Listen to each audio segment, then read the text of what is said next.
The time is now 5:32 on Wednesday, September 17th, 2025, and this public meeting of DC State Board of Education will now come to order.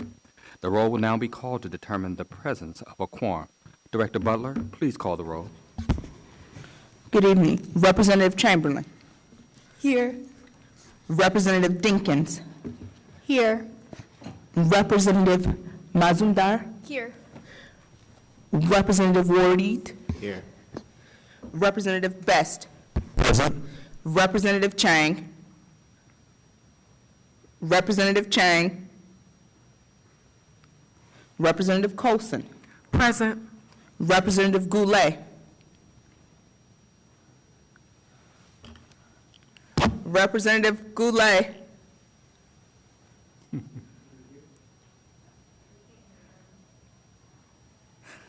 Oh, I mean, I see him, so I'm gonna mark him present. I'm seeing two. Representative Henderson. Present. Representative Johnson Law. Representative Thompson. Representative Williams. Representative Patterson. Present. Mr. President, you have a quorum. Thank you, Director. A quorum has been determined, and the State Board will now proceed with the business portion of the meeting. Members, we have a draft agenda before us. Welcome to Zoom. Please press pound. I'm going to let our technology take course real quick. Again. Okay. As they're working technology out, as a reminder to members, a motion relating to the DC State Board of Education Expanded Authority was laid on the table in April public meeting. Are there corrections or additions to the agenda, including taking any items off the table? I see none. Okay.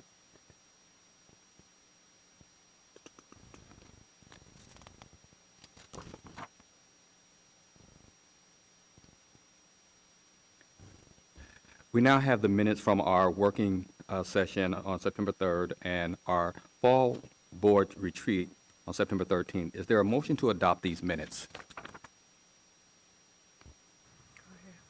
So moved. It's been moved by Representative Henderson. Can I get a second? I second. It has been seconded by Dr. Colson from Ward 4. I will ask for the yeas and the nays. All in favor? Aye. Any nays? Any abstentions? The ayes have it, and the motion carries. All right, we got through our business part. With just one little technicality. Good evening. I am Dr. Patterson, the at-large representative and president of the DC State Board of Education. On behalf of the State Board, I want to welcome guests and members of the public, including those who are watching live via the District Knowledge Network. To our, we have a little music. To our public meeting, these meetings take place on the third Wednesday of each month in the Old Council Chamber at 441 4th Street Northwest. First, on behalf of the State Board, I want to welcome our new State Board student representatives to their first meeting. Yes. Last week, I had the pleasure of watching them lead their first Student Advisory Committee meeting, the largest attendance we've had in a room full of high school students from across the district who are looking to have their voice heard on education policy. And I must say, it was just awesome to walk into that room. It is on the 10th floor, and I've never seen that table totally full with side tables full and everybody in great discussions about policy. So it was just awesome. All right, so September is off to a strong start for the State Board. We have been across the city attending back-to-school events such as the DCPS Block Party. We also held our fall retreat, which focused on strategic planning. We are excited to share more with you soon. This evening, we have 12 public witnesses who have signed up to share testimony. We encourage the public to sign up every month at sboe.dc.gov. The State Board is available as a resource for our local communities. Please don't hesitate to contact your ward representative with questions or concerns related to public education, or email our agency staff at sboe@dc.gov. Our state superintendent, Dr. Mitchell, is out of town, but we have a worthy person that is coming up in her stead. At this time, I would like to welcome Deputy Chief of Staff Andrew Gall to provide OSSI remarks. Welcome, Andrew.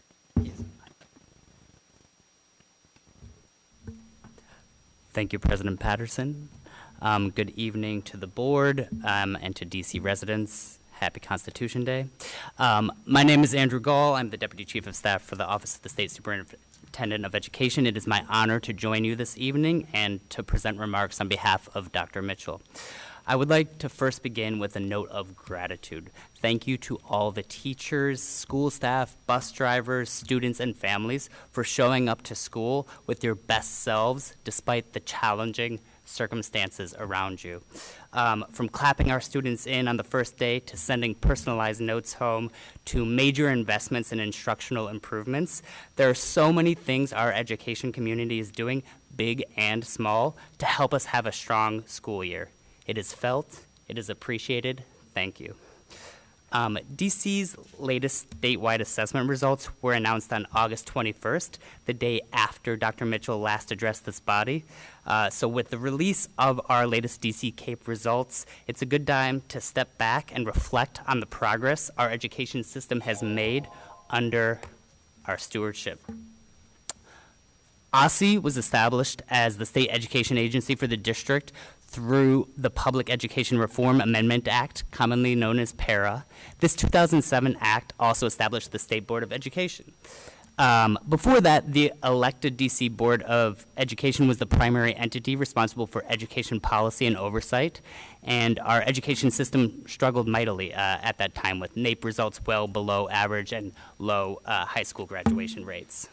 Since PARA was enacted, OSSE was created in 2007, DC schools have experienced tremendous progress. High school graduation rates have increased by double digits. We've seen our achievement on NAEP surge. Our fourth grade reading scores have increased by 114%, fourth grade math scores 136%, eighth grade reading scores 108%, and eighth grade math scores by 150%.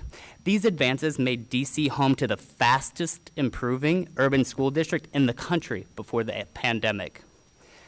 And we're not slowing down. Just recently, a consortium of researchers led by Harvard found that DC ranked first in the nation in recovery from the pandemic in math and first in the nation in reading between 2022 and 2024. No wonder DC parents ranked us #1 in the country for school satisfaction last year.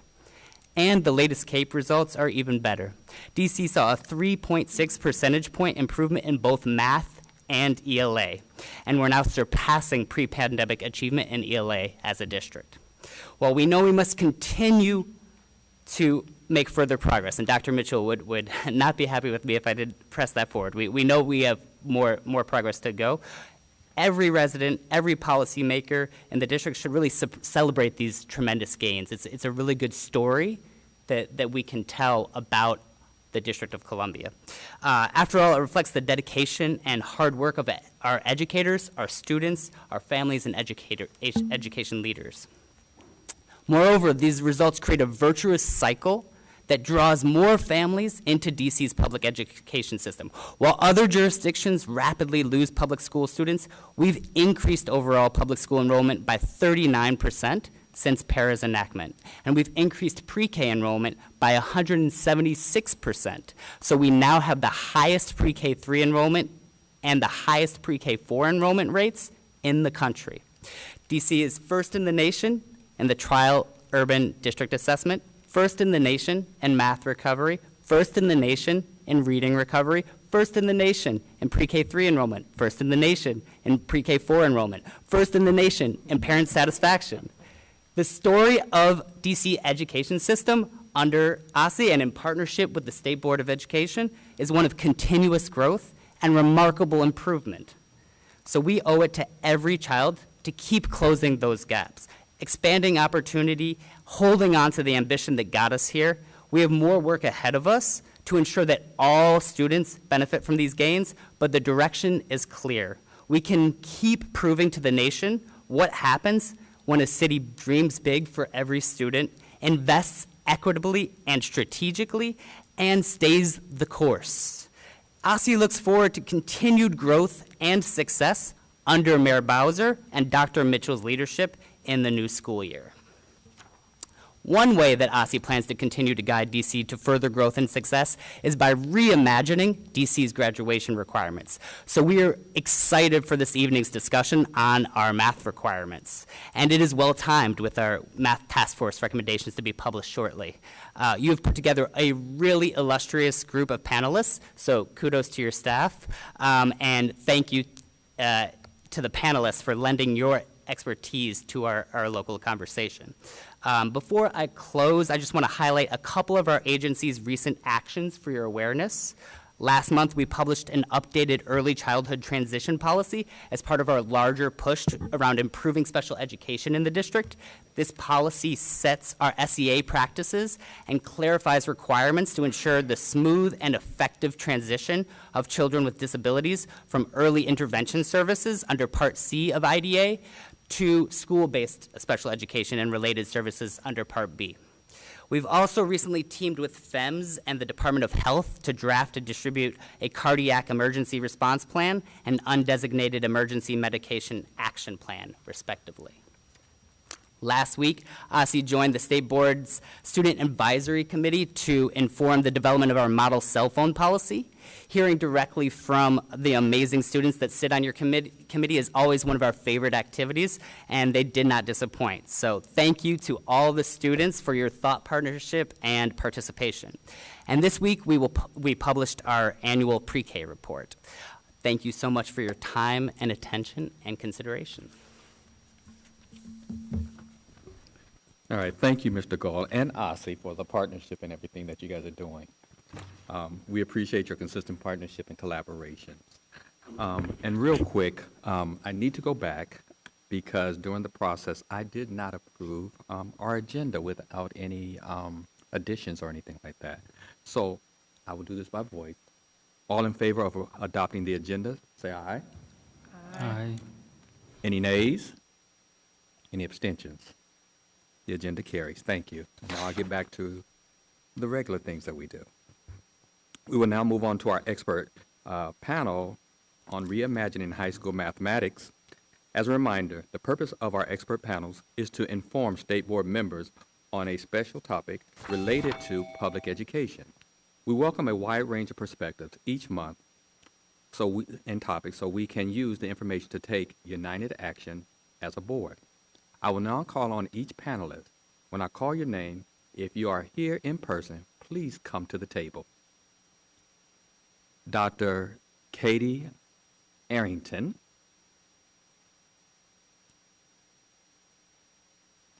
Charles A. Dana from the Charles A. Dana Center, Dr. David Barnes,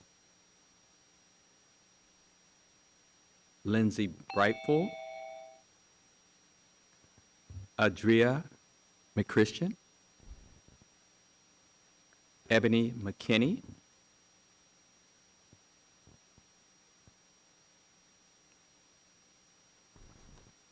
and that completes our board. Panelists, each of you will have up to 5 minutes to share your testimony, and then we will move to one round of questions from the State Board. We will begin with you, sir.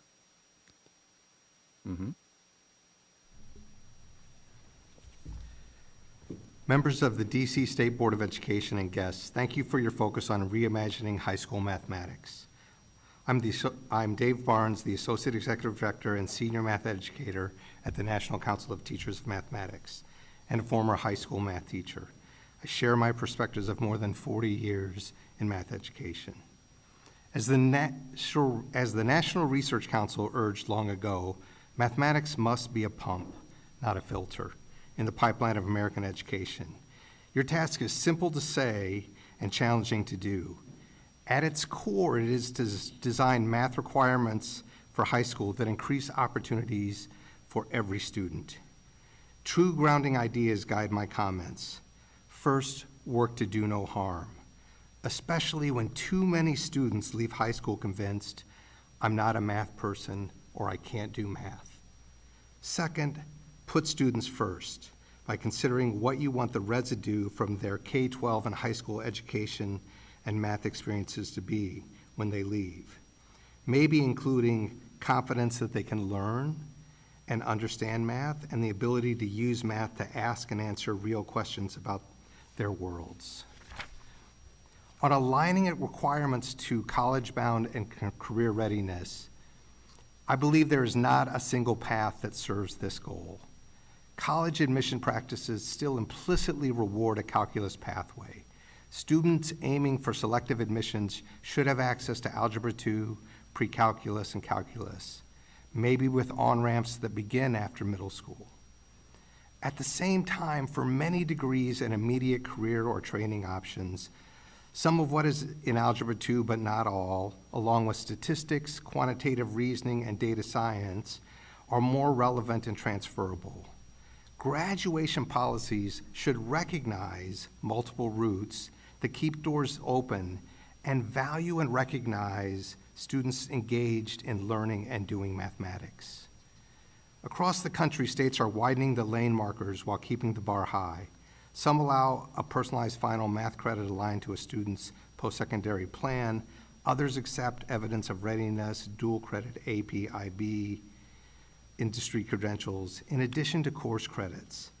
Several have added advanced options beyond and alongside Algebra 2 without dismantling the calculus for those who desire it.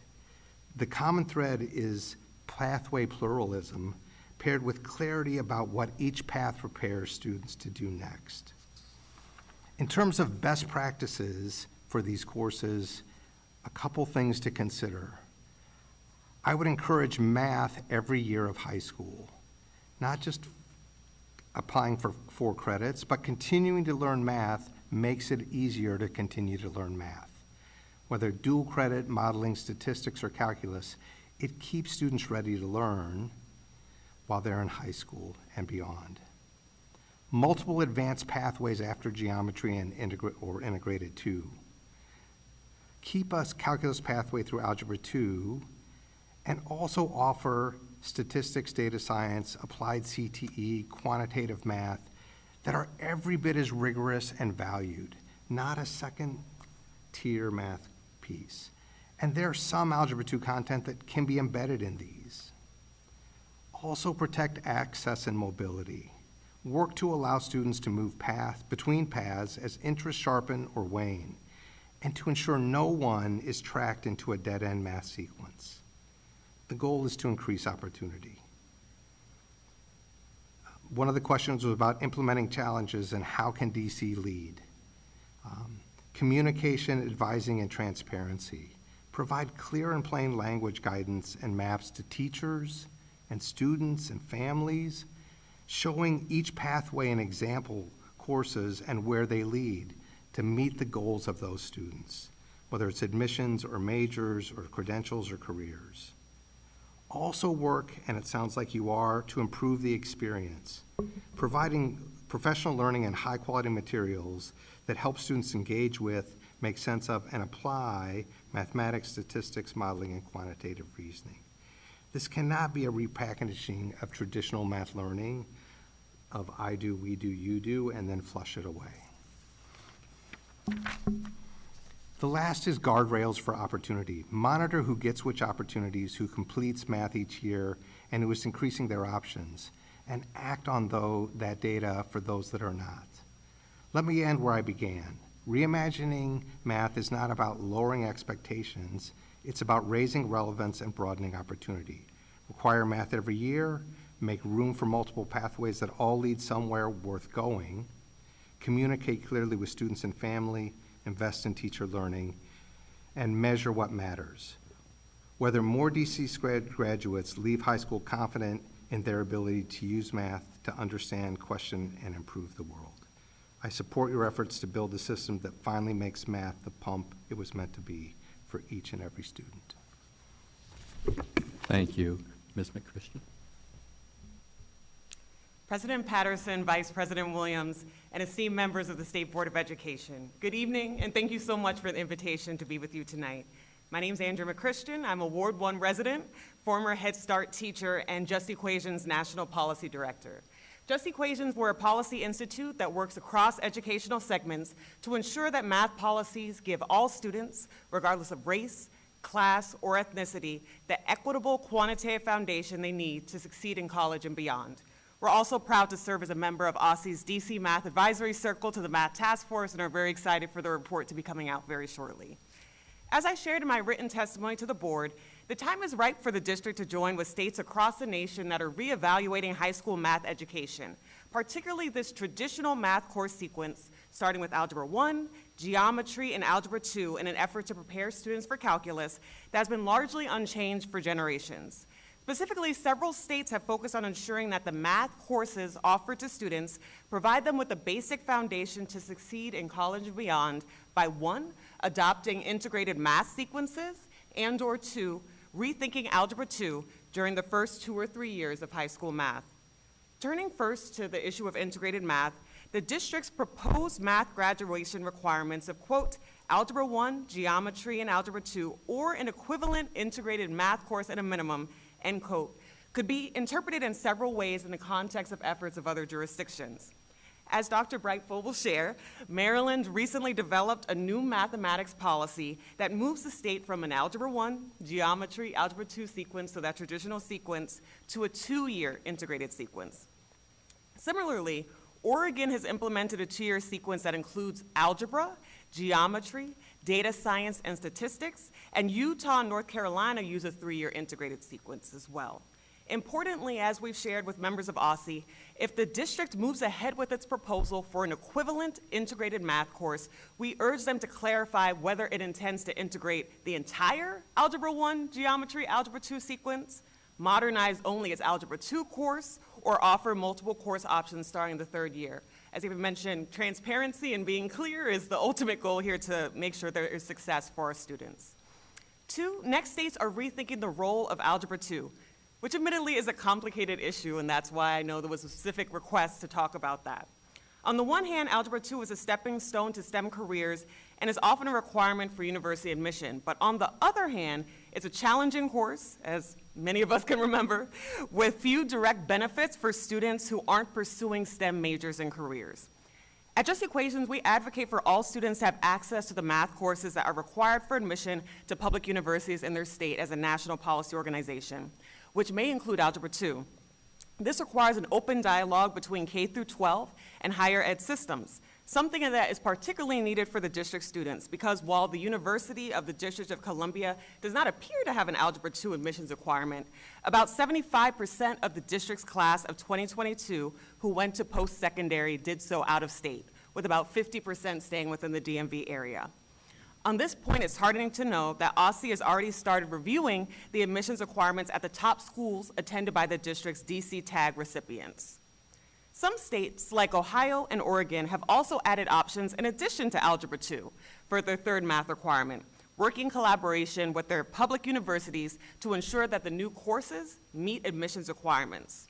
Other states like Georgia and Washington, with the support of the Charles A. Dana Center at the University of Texas at Austin, which I know is also testifying today, have modernized the course, which Just Equations supports to prioritize critical content and ensure students are exposed to a strong quantitative foundation. So a focus on making sure students have the strong fundamental math skills they need rather than a rigid adherence to specific course names.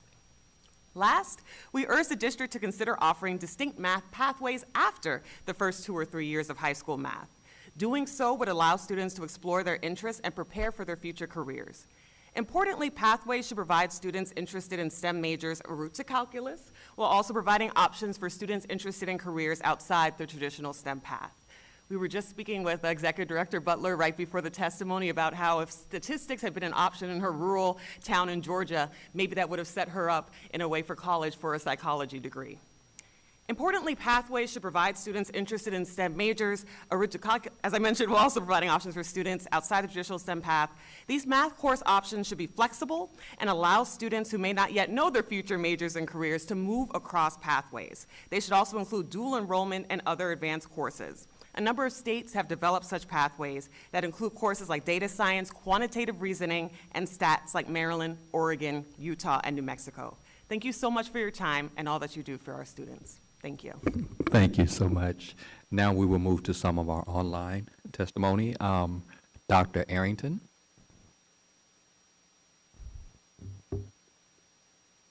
Good afternoon. Thank Good you so afternoon. much for the opportunity to testify and for your commitment to the educators and students in the District of Columbia. My name is Dr. Katie Arrington, and I've dedicated my career to mathematics and science education as a teacher and a coach, a district leader, and a STEM teacher educator. Now I'm a director of systemic transformation at the Charles A. Dana Center. I'm sorry, I'm getting some feedback. Do you guys hear that? We do not hear any feedback, but you're very low on our end. Oh, okay. I can turn up a little bit. I can hear feedback sorry. virtually. I think the state boardroom needs to be muted. It's like an echo.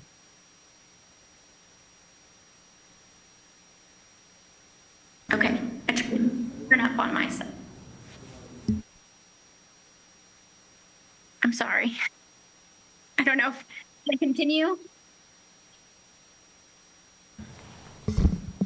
Yes, and we're going to restart your time. Okay, thank you. So sorry about that. Okay, so thank you for the opportunity to testify and for your commitment to the educators and teachers, educators and students in the District of Columbia. My name is Dr. Katie Arrington. I've spent my career in math and science education, teacher, instructional district leader, and teacher educator. Now I serve as director of systemic transformation at the Charles A. Dana Center at the University of Austin. I also currently serve as the president of NCSM, which is the premier national organization. Oh, it says they can't hear. I don't know if I should keep going or not. I'm sorry. I don't know if the room got muted yet. The feedback on this end, It's bad. bad.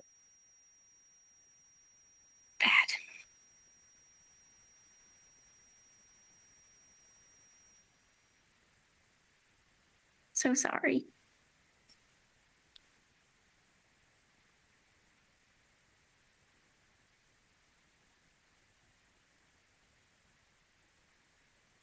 Oh, I'm gonna wait till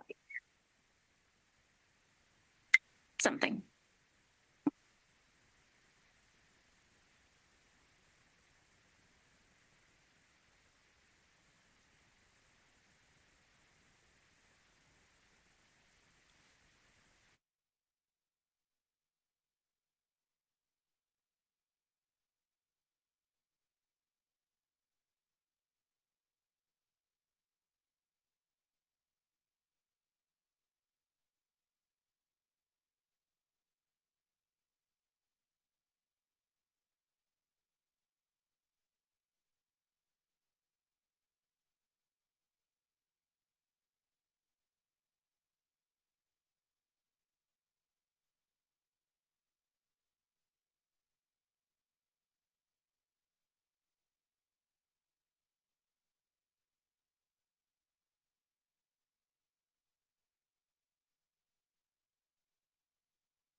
Yeah, we can. Dr. Arrington, can you hear us? Yes. Okay. But now we can no longer hear you. Oh no.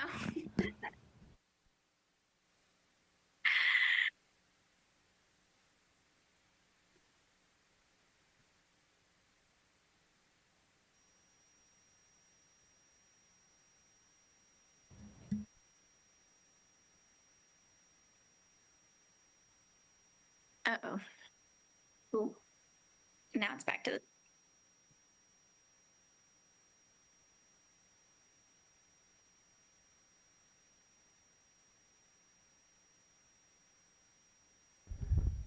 Hello?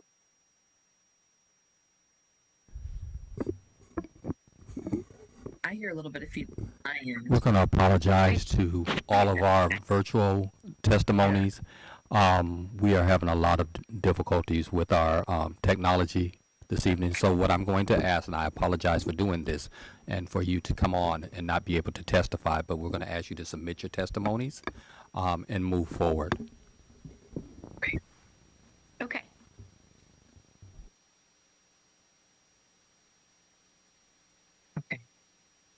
Thank you. So with that being said, since we can't hear our virtual panelists,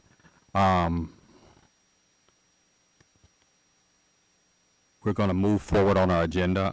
So I want to thank the people who were able to testify, of course.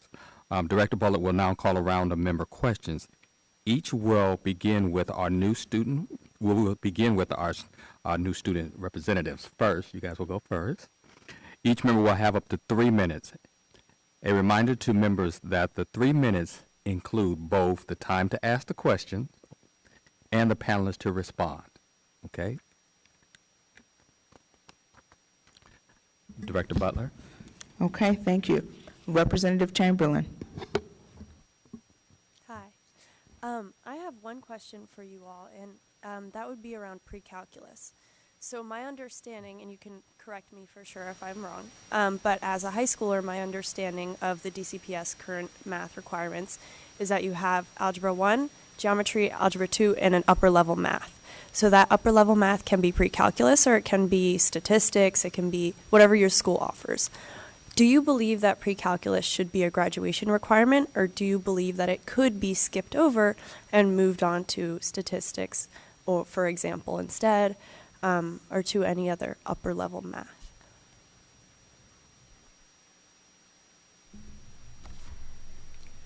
So I'm guessing we would agree that after you move on, there should be more choice. So just saying this, you have to take this one course, limits some students in the possibilities of the mathematics that they could take that would be beneficial to the decisions they're making going ahead.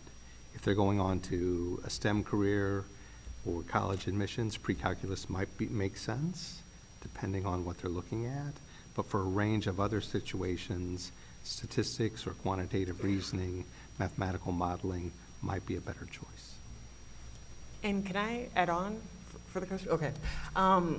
That's a great question. Tomorrow I'm actually flying to Columbus, Ohio to moderate a panel at the National Association of College Admissions Counselors on calculus and its importance and consideration. And there's been a lot, as we mentioned, there's been a lot of kind of reconsideration, rethinking of the role of Algebra 2. The same has been for that kind of sequence that leads you up to calculus. While it may be very helpful for certain majors, right, like engineering, or if I want to become a scientist, do physics work, obviously calculus is a course that I'm going to need to take. But for people who might be doing other majors, like if I'm going to be doing a psychology, as I mentioned, or if I'm going to be interested in data science, calculus might not be a course that's particularly relevant to what I eventually want to do. And so adding pre-calc as a graduation requirement would put force students into a sequence that with math that might not actually be helpful for them in their majors and future careers, rather than, as just mentioned, having additional options where pre-calc, sure, should be an option for those students who want to do STEM. But if I want to take a stats, if I want to take a data science, if I want to do a quantitative reasoning, I should have access to that math as well. And again, in high school, we don't necessarily always know what we want to major in or what our career should be. So if I want to change my path or I want to change my idea, having those on-ramps and off-ramps so I can switch between to make sure I'm not cutting off any opportunities. Thank you. I appreciate your insight. Representative Dinkins.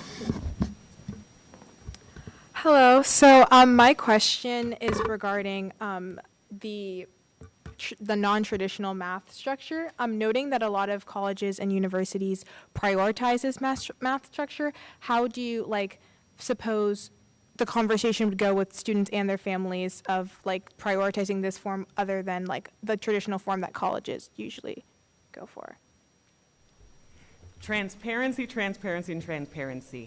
As I mentioned, there are a few states that have changed their high school graduation requirements in conversation with their higher ed public university systems. So like Ohio and Oregon, when they were saying Algebra 2 would be an option amongst a number of different courses, they had that conversation in tandem with their public universities to make sure, hey, if we're changing the high school requirements, you're also admitting these students as well. As I mentioned, DC is a bit distinct because students do go to UDC, but 50% go within the DMV area, around 77% go out of state. And so OSSE, they mentioned this during their May public session, said they're looking at where the DC tag recipients are going to school and looking at the admissions requirements to see, what alignment there already is, what potential challenges there are. That information needs to be conveyed to families, needs to be conveyed to students. That's where really quality high school counselors come into account to make sure that, hey, if there's a school I want to go to, I'm taking the math I need in order to get into that school. And something that we think is really important as well is making sure that there is support, both from high school counselors and other programs, for students to understand, what does it mean to be a STEM major? What does a STEM career look like? That's something I'd even be interested in. Because again, I didn't know what I wanted to be in 9th grade. And so if someone that comes to STEM major even was, that needs to be. So there needs to be education, there needs to be transparency, and support and resources around the student.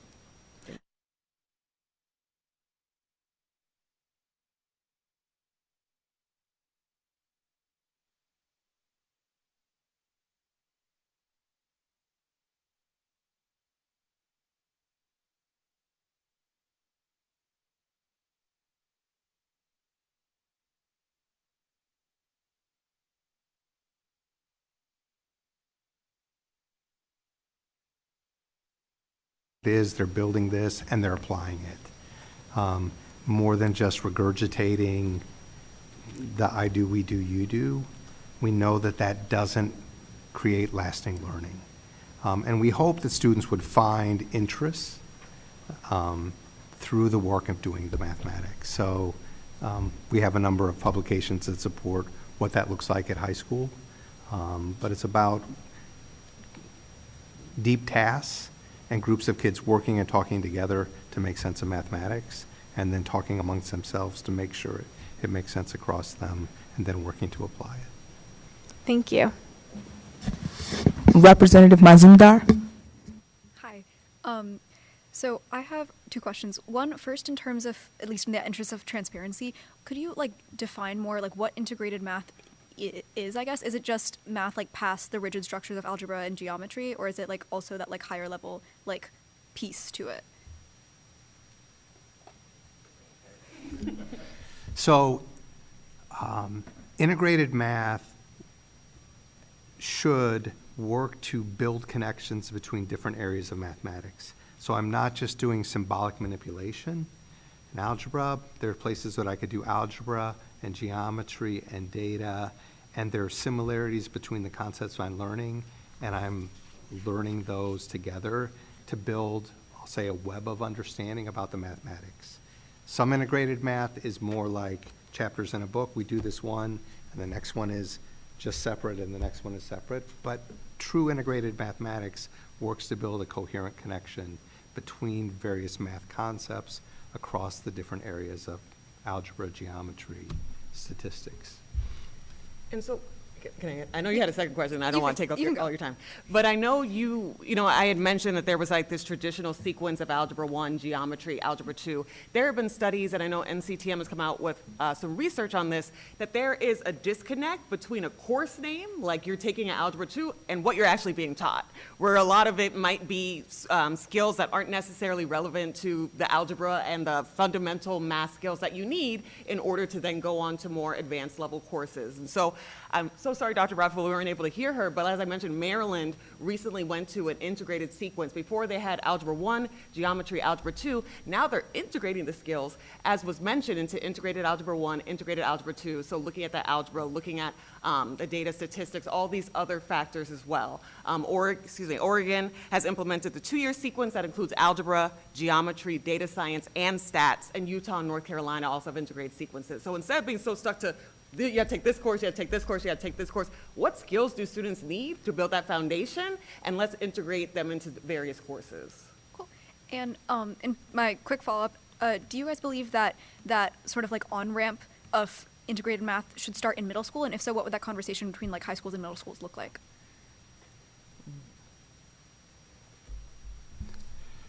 So I would argue that there's a core set of mathematics every student should learn. And some are ready in middle school to start moving forward, others wait till high school. The core piece is you can't skip it. It isn't like I can skip 8th grade, oh, we didn't learn about ratios. Well, that comes back to bite you later on. And so however you design the programs, it might start in middle school, but you have to find ways that I've learned all my middle school math, and now I'm moving on to Thank the you. next sequence. Thank you. Representative Watery? Hi, yes. I just had one question for the both of you. Do you think that 9th and 10th graders should have like a mini survey to better understand what math might help them their junior and senior year pertaining to their careers? And if so, actually, I don't remember. There's no if so. So that's what I'm asking. Yes. Anytime you can hear directly from students about what they want, what they need, what interests them, that should drive your advocacy. I could talk till I'm blue in the face, but when students, I'm sure, come before you, or when students come before decision makers, that can really sway because you're the ones who are actually going to be our future generation benefiting from this. And so if we're giving you math, if we're talking down to you and saying, this is the math you need, but you're saying, hey, I'm interested in ChatGPT. I'm interested in, I don't even know that much about young people technology, but if I'm interested in Snapchat and coding and how all these different things work.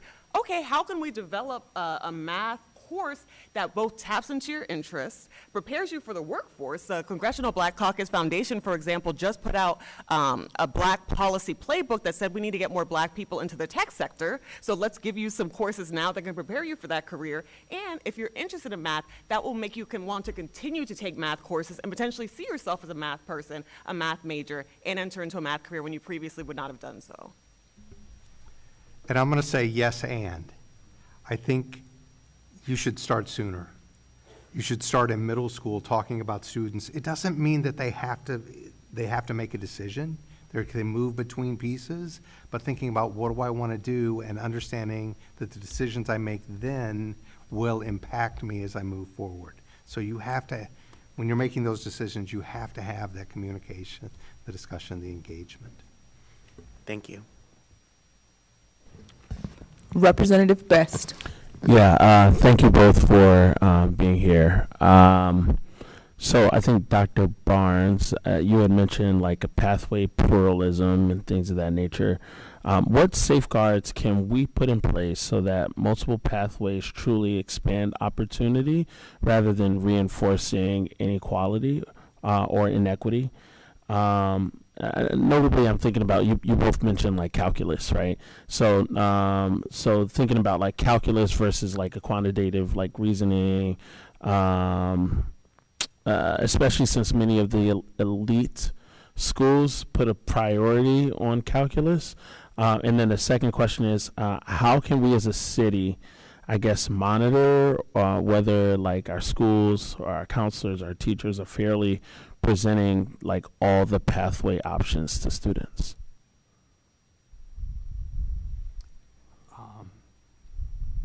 I think it takes hard work and commitment, along with a vision of understanding when we create this pathway, where is that going? What are the opportunities? And talking with business, industry, schools, post-secondary things about where can I go? What are the types of pieces that are there? And maybe even starting there and saying, what is the mathematics you need them to be able to do? And here are the jobs that are coming in, and now do we build programs that work to meet those pieces? You know, it is, sadly, mathematics education, for lots of students, they get in tracks that are dead-end pathways. And just knowing that that's not what we do, how do we get them to have those opportunities. And I think that's where you have to start. When you're talking about pathways, you have to start by talking about where this could lead for you, for our students today. Yeah. And I'd add, so this traditional sequence from Algebra 1, the 5-course sequence all the way to calculus that we force students into since the 1950s, has led to inequities where students are saying, I'm not a math person because this is too hard, I don't understand it, I'm just tuning out of this process, which is leading to students not getting the math that they need to get into the colleges of their choice. To your point, we want as many students, particularly Black, Brown, and other students who want to become STEM majors, who want to do STEM careers, to have access to that calculus field. We know there's inequity there in high schools even offering calculus, and to your point, as we're going to say in the panel tomorrow in Ohio, a lot of selective universities do look at calculus as kind of a soft requirement for certain majors. Yeah. Something I will note is that that sea change is starting to happen with some universities altering that requirement. Good, and I think that's big because I think we look at usually like each one in a silo, but we have to kind of work together because what we do in our schools impacts what happens on the next level. But if they're still holding that requirement for graduation, I mean for acceptance, then it doesn't align. And so I appreciate that. Oh, yeah, no, sorry. Thank you. My bad. Representative Chang. Thank you. This is an implementation question. DC has 67 LEAs, right? And so many of which are relatively small. So when we're considering the shift from Algebra 1, Geometry, Algebra 2 to this more integrated sequence, what are some of the challenges that you see in terms of how we would actually implement it in DC? Sure. So that was very fascinating to me when I moved to DC about the process. I think something that you need to understand are the capacity and the resources that you have. I think that's why it's so important in the first instance to define what the recommendation about an equivalent integrated math course at a minimum is. Because again, that could be integrating 3 entire courses, that could be modernizing 1 course, Algebra 2, or creating new options, which have different capacity and resource needs. With that, as we kind of talked about before, comes the teacher professional development, come high school counselors understanding, okay, what does this mean? How do we keep this moving forward so our students are able to go to college and other options? And so I think, one, making sure that there's capacity for whatever courses you decide to develop, that there's appropriate training and professional development, and that to the question before that I didn't have a chance to answer, that there's follow-through, accountability, and data tracking to say, hey, we're offering these many options, this is how many students are taking them, this is the student feedback through surveys and other things about the ways that they're accessing the math, so we can make sure that we're giving them the best math options possible. And those are all, each of those things make a ton of sense and cost resources, right? And so I think one of the things I would have loved to hear from our Maryland colleagues, but that I'd love to follow up on is just how much does it cost, right, to actually make this change, and what would it look like for us to customize it to DC? Because if an individual LEA chooses one of the paths, but one of their students wants something else, you know, how do we either get them transportation to another offering, or are people picking based on the math pathway then, right? I think there's a lot of those questions that come to mind for me, and I'm curious if you have any thoughts on those.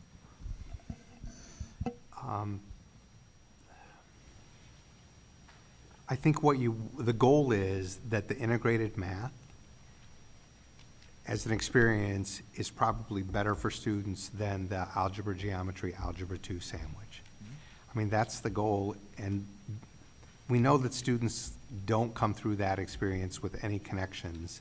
It's like I learned something, I forgot it when I did geometry, and I had to relearn this manipulation.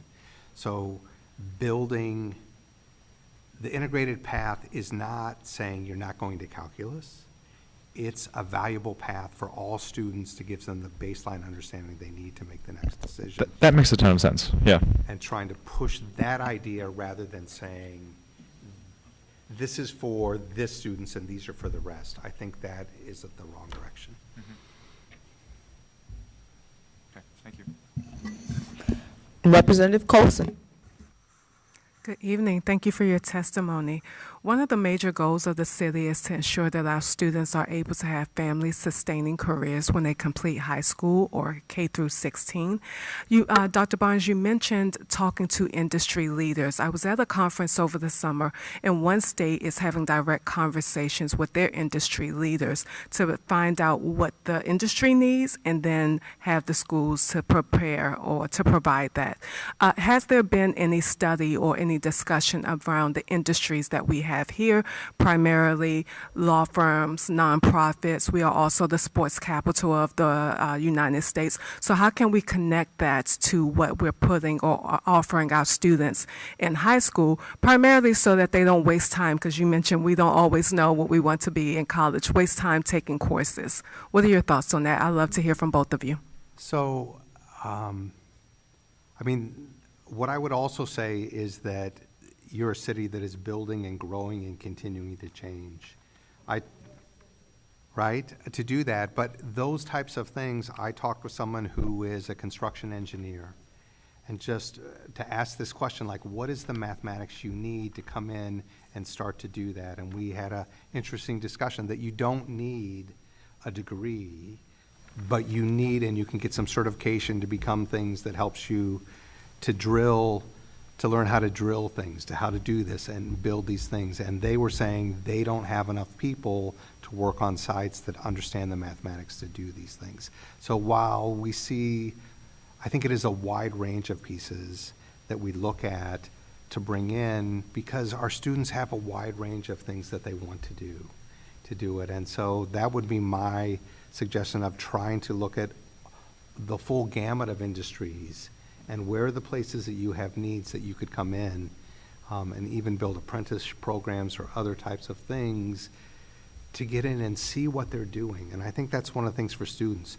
How do I see myself being able to do this in the future, right?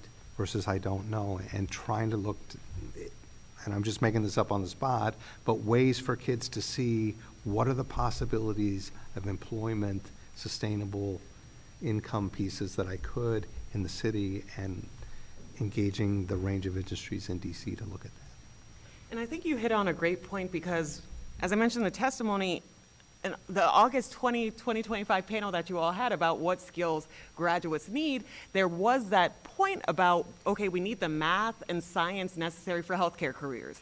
And so we have lots of hospitals here. So hospitals would love to work with students, because that's great publicity, that's a great pipeline as well, and students would get the skills that they need. And so I think, to your point, pulling upon the resources and the career and the sector that's already here to make sure that students have as many math options as possible is a great next step that's beneficial for everyone. Thank you. I don't know if we can get Representative Goulet on the Zoom. Can you hear me? Yes. We can hear you. I still have feedback, but I will ignore it and ask my questions. Since some DC schools are below the median average high school enrollment, how can DC overcome school size challenges to ensure we can provide AP and advanced math courses to students at smaller schools?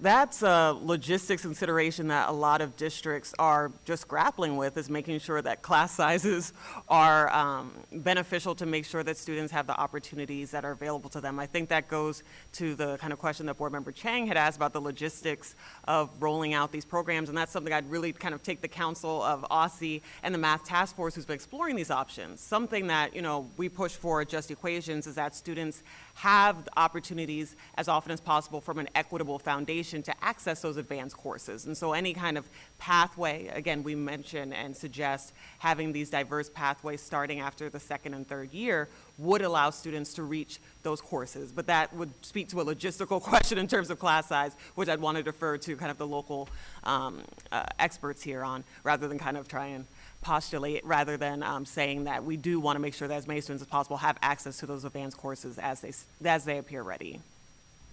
Thank you. How can we develop math coursework specifically tailored for practical life skills for students graduating with a diploma pathway that prepares them to go directly to the workforce and succeed in career?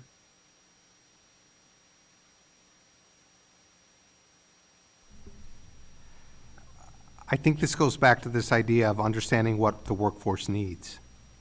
And that tends to be a local piece. And so building those connections, and one of the things that we talk about is applying mathematics in the world around us, so that the tasks you do in math class connect to the types of skills you're looking to do when you're going out, or build a connection in that direction. I think that it's not a one-size-fits-all or sort of a cookie-cutter piece to say. If you're building for that, to move students in that way, I think you have to do it collaboratively with places they're going. And I think just building upon that, making sure that you have a very local focus. The Florida Chamber of Commerce Foundation recently put out a report saying that employers within Florida are seeing a lack of math skills in their new hires, direct reports, et cetera. They are partnering with local schools, local advocates, policy advocates about how can we make sure that the math skills that we see as lacking are being kind of fostered in students starting in high school, starting even earlier, to make sure that there's this kind of there's this pathway to ensure that these students eventually come and contribute to industry here. So that's something that could be done in DC as well, bringing together employers, bringing together stakeholders to make sure that the jobs are aligning with the education that's being taught. Representative Henderson. Thank you for addressing the question of the higher education admissions requirements.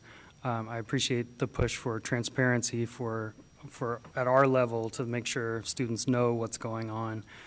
Also good to hear that some states are pushing to make sure that their higher ed is on board. You mentioned that DC is in a bit of a different place there. Is there a national entity of any kind, maybe even your organizations, that's doing that work nationally to kind of try to get higher ed on board? That's the work of the Dana Center. So unfortunately, okay.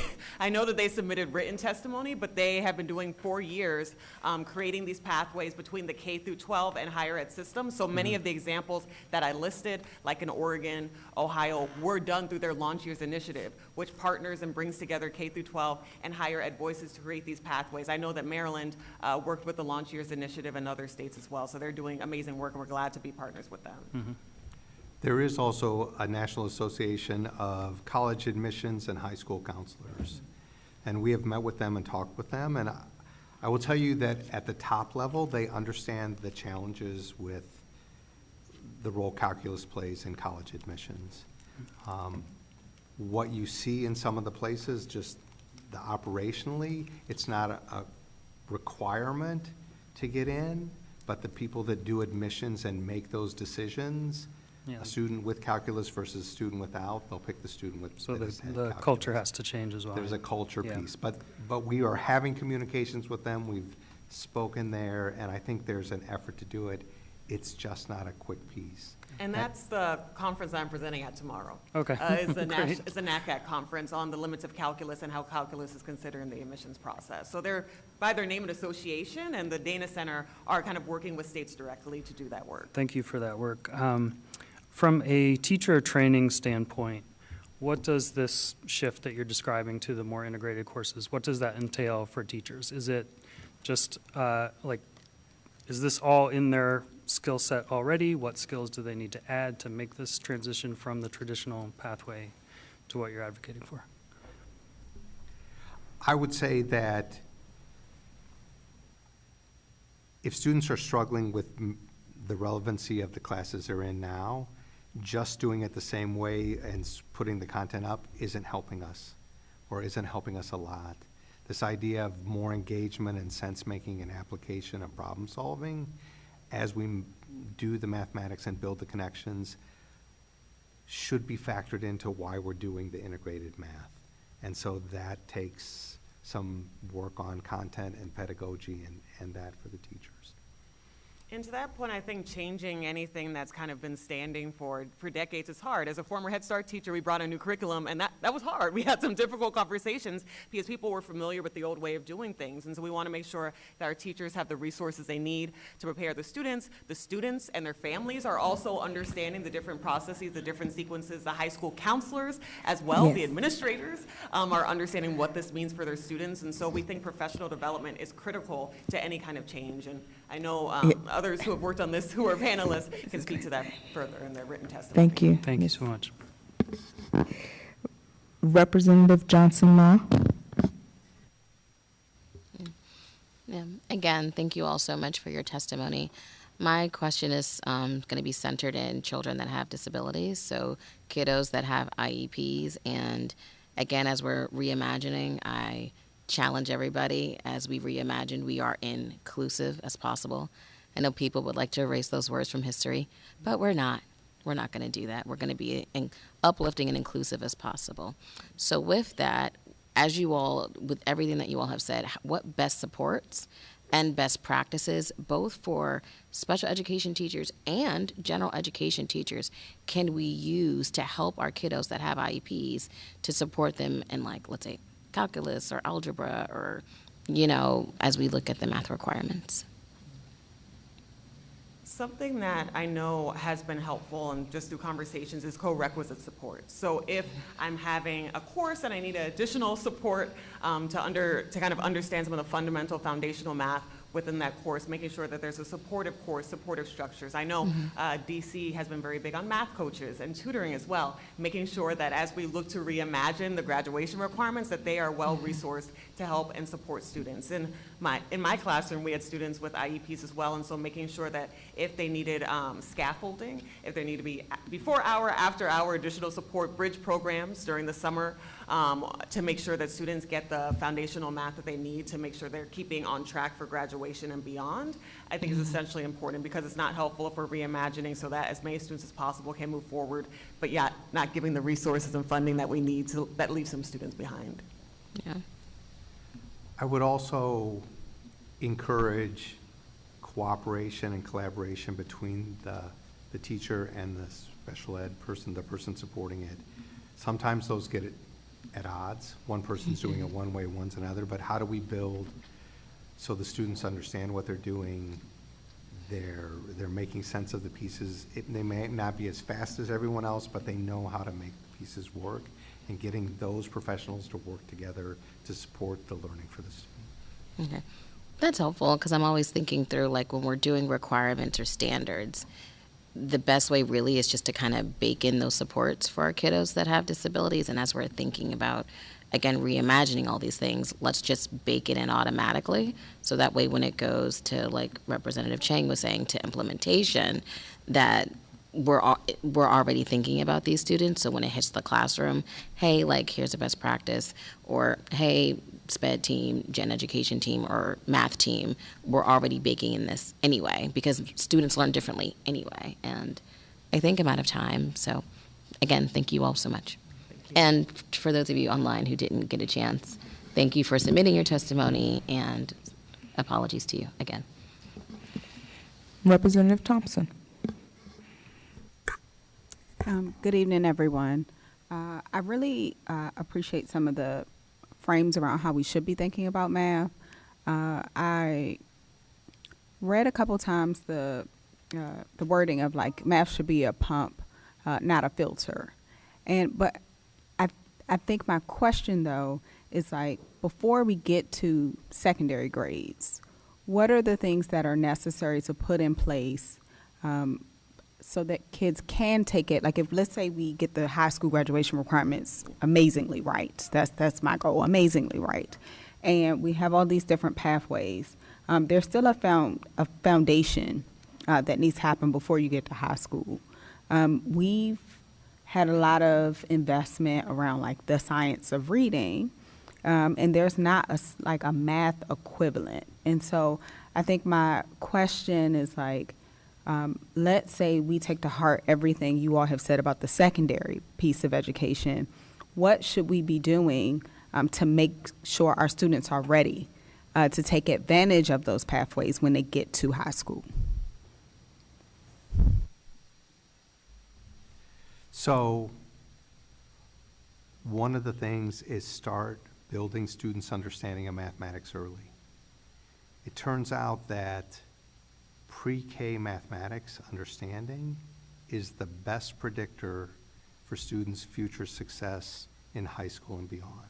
It's not language arts. So building their ability to do and make sense and understand number and work with comparison and do those things is core to them, their trajectory coming out. With that, elementary mathematics is challenging, oftentimes for a lot of elementary teachers. It might be their least favorite subject to teach. But building for students this thing that math makes sense. My analogy is the letter E doesn't have any inherent meaning in words like them and they. But the number 3 in 300 or 13 or 2003. So that thing of making sense and being able to connect and build helps students to be able to continue to connect and build as they go. When they get moved to just saying, I'm going to memorize this and then forget it, we're starting down the path of where math isn't going to make sense at some point and it's hard for me to catch up. And so that would be the core piece that I would say of focusing that piece on their understanding in elementary school through middle school. And I have 5 seconds, but I believe also that the curriculum should be culturally relevant. My colleague, Dr. Shakia Bland's a former math high school teacher who used to teach in Kansas. And in a math curriculum that she developed, the students tracked food deserts in their neighborhood and created policies from that about how to attack the food deserts and make sure that there was healthy eating and healthy communities. And so making sure from a young age that students just don't see math as these abstract numbers, but see themselves in real life situations that are relevant to them, that could create a love of math and then that they can carry forward to secondary and beyond. President Patterson. Yes, thank you.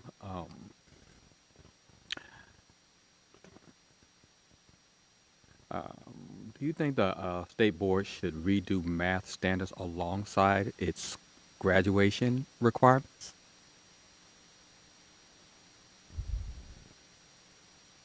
I see these quizzical looks. Go right ahead.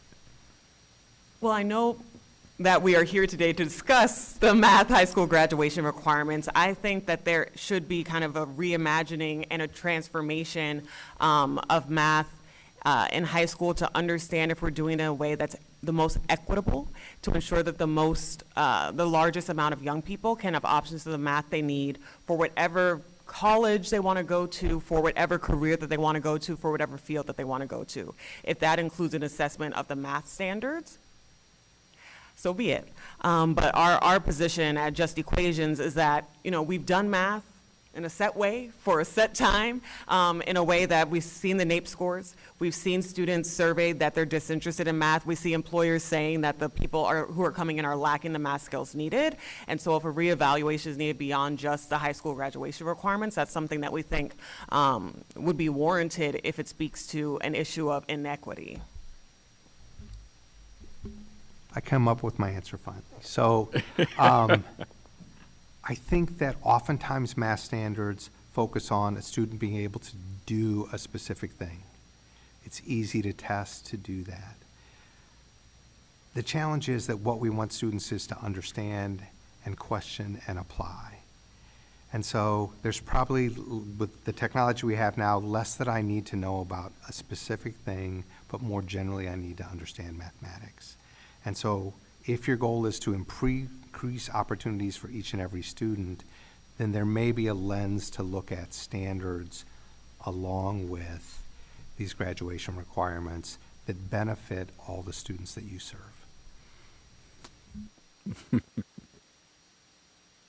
I appreciate that. And with that, I have no further questions. I want to thank the panelists who were here in person. And I also want to apologize to those that were virtually, Ms. Arrington, Dr. Arrington, Ms. Brightful, and Ms. McKinney for not being able to really hear the testimony. Math is such an important subject matter as we begin to do this, and I know we would have gotten a lot more from this and a richer conversation. But I do want to thank you for your time and for coming in testimony for us this evening. The board will now recess for a very short break because we are ahead of schedule, so to speak. Members, please return at 6:47. That is a 5-minute break. When we return, we will welcome our public witnesses.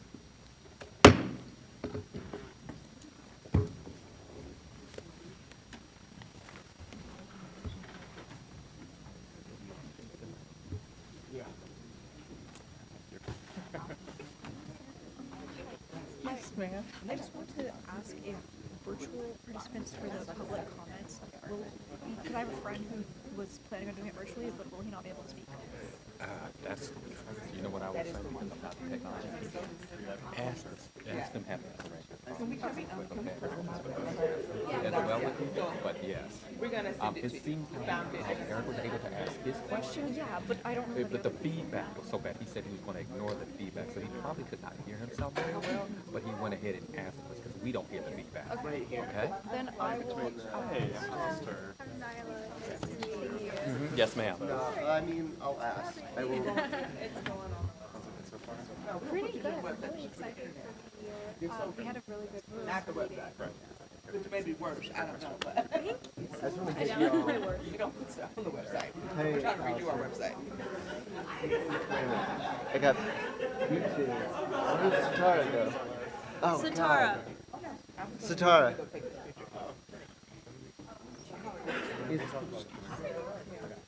I just want to take a quick picture here, and then throw your nameplates before we start. Sorry. I thought you were the flag. Here. Right between here would be good. I'm gonna get nerfed again on all social You're not gonna get. platforms. You guys nerfed me. Keep scooting in. Try to get between these. So now, can you guys over? Guys come in. I should just, All right, ready? Yeah, like that. Ready? 1, 2, 3. Let's do 1. Closer. 1, 2, 3. Perfect. Look. I don't want to see it. I swear, every time I try to smile, my eyebrow twitches. He nerfs me with his cell phone. Oh, sorry. Oh, 3, 2, 1. Amazing. That was great. Thank you. I can get you in front of your nameplates too. I know we're on a break, so if you have to run, I don't mind. I would like to know if anyone has a cell phone charger. Can we get one with you? I could ask what kind. Do you want to We're going to take a picture with them. Go I for don't it. have the new one. I have a quick question about the technology. If someone, like I have a friend who was going to comment virtually, but is that like not happening anymore? Like no virtual? Like, that's just for now. Tonight? We'll talk about that. Okay, because I want to update. So we're doing everyone? Oh, wait. Oh, Did you you get them first? Yeah, we got that. Everyone but Nyla. May we join you for one? Yeah, here, do you want to get on either side? Always good for getting a photo. All right, ready? Whoa. 1, 2, 3. Yeah. 1, 2. I think that's good. What do y'all think? Love it. Great, thanks. Perfect. I think you get y'all in front of. Hi. Oh, sir. It's nice to be able to plates and stuff. Yeah. And you guys are going to connect on Penn State. Yeah, UPenn. They're just You in went Penn to State. Penn? It's a different place. Yeah, she went to Penn. But we're going to take that back. We're going to put UPenn. Don't apply to Penn State. Not like that, but. Well, I mean, I'm joking. no, I know, because, like, it's also another place I want to go, because they have a global engineering program, and they have their own local order that students can study on. That's cool. Yeah, and when I go there, I was thinking of going to UPenn for my master's in I am your rep. Been more too. Yep. So I was an international relations major, which meant I. You can be my goat. Poli sci. You want to do one in front? Are you going to be here all night? Right. Oh yes. You're going to be here all night? I'll do it afterwards. You already know if I request a phone charger, I'm gonna. Oh, that's right. That's what you're asking. What is it, USB-C or No, it's the Lightning? old. It's the one that has little lines in it. I don't know what that's called. It's not the new one. I have a 13. So I didn't want AI in my phone. Yeah, I'm like weird about that. I'm like one of those people that like is still weirded out by the Amazon HomePod thing. For some reason, and I'm They're not like sure listening why, to but music. I mean, And for the it's first close enough like that you 6 can months get using home if you ChatGPT, want I was to. like yeah, creating But you still stories not to here. throw like yeah. off. Now I will Be like, say it's got a little bit of if I had multiple a flavors. brother who Oh lived yeah, in I Detroit, definitely he know needed that. this. I know. Be extra you nice can't- to it because it'll come kill You you. can't have Philly with you can't. Have Philly What did with you? Philly's like a big Word Baltimore. 6. Yeah. So just Word know 3. that. I went to And summer. Eric Goulet is Like a big Baltimore. yeah, because I took He's my of course homie. I took I love sociology 101 social innovation. Some that you're hiding behind the like, flag here. Like I'm trying to get her to come yeah, to Texas. I really Are you like the Testing. vibe. I like the vibe that it gives. Oh, and I believe That's a my big room has trip. air now. It's a good one. Because I stayed in the boys. Yeah. I'm which trying is to get her the, to come with me. So Great. It's not all these black, two but are it's for black people. What do you? Yeah. I'm But thinking. when I was a student at Penn, I it did not initially have said air. I was. Yeah, like I'm just trying to I get will her say to that come. when we went, it looked like they were definitely like modernizing a lot of stuff. There could be a gym Yeah, at well, the the hotel. We campus can go has on the trip. grown. There are Yeah, it parts has. of campus So that I will not be there. You're a walker, you're a runner. When I was there, Yeah. I am a walker, but and Penn only is actually one of the outdoors. biggest. It might But I actually be the will biggest mess around private with a employer in hotel gym. Ah. Because there's a hospital. Yeah, it has everything. I love to walk. I do not. I don't. I enjoy my time Yeah. at Penn for the I most part. got a 21-minute mile one year And I have some friends here who have for the pacer Truly test. walking, yes. Yes, I got told that I was 6 minutes off. A lot more people went to New York. I feel like Philadelphia you. is right in the middle of the two, so it's like yeah. I'm gonna say hello to some folks. Nice to meet you. Nice to meet you. Some people have worked. A lot of people from New Jersey. Yeah. Go A lot of people went to finance. So they wouldn't come here. Yeah. But now I'm starting to get friends who are here. I graduated from the Ed. Still friends with my old kids.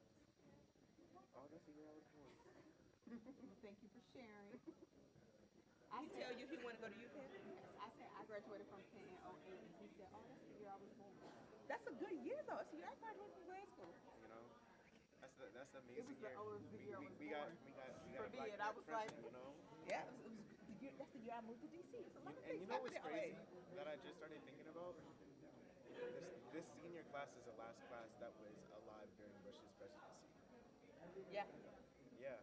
because next year, It's again, all- because it's I was all a senior when Obama. 9/11 happened. It's all Obama. I mean, my little sister asked me what September 11th was like. Bad. But she doesn't remember. I know there's a whole group of people who have been like, Running folks, I'm gonna behind yeah, you. she doesn't remember. Bad. And so, like, we literally watched a documentary, and she was like, well, what were you doing? I was in high school. Members, I'm about to gavel us back in, so if you could make your way back up to the dais.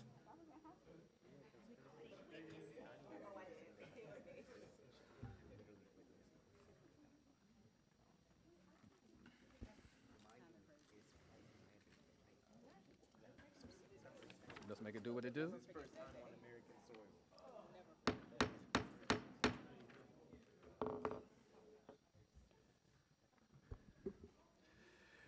We hear testimony from public witnesses at every public meeting, and your comments become part of the official record.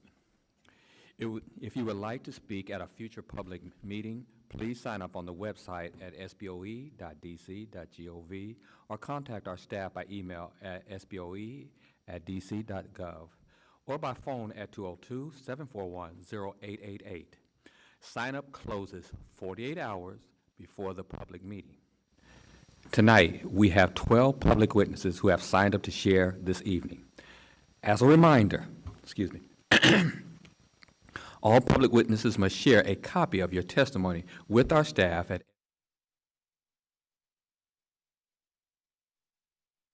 we can add it to the public record. We will hear from those in attendance in panel format. Each witness will have up to 3 minutes to provide comments. If you are with us in person, please note that you must use one of the microphones at the table, which are already on. After each panel concludes, we will pause for questions from State Board members. If members have questions for public witnesses, they will have up to 3 minutes to ask the question. Remember, again, the 3 minutes include the question, comment, and the panelist's answer. Executive Director Butler will call the public witnesses in groups and announce the questions rounds. She will also assist with timing to ensure our witnesses and members stay within their allotted time. Please call the first round, Director Butler. Jannard Brown. Elizabeth Weiss. Ashley Richardson.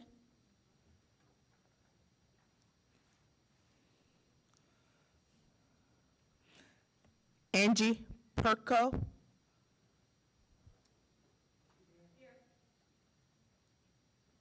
I mean, is she in the room or is she taking attendance? Okay.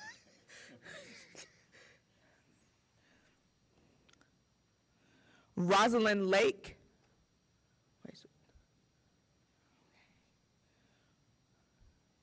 Zach Wilson.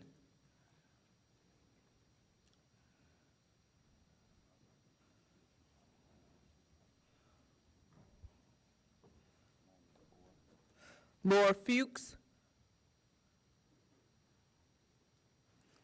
Okay. Andrea Trujillo.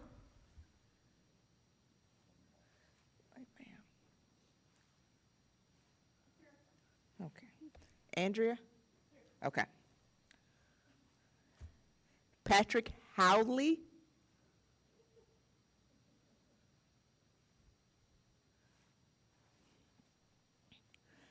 Andrew Ting.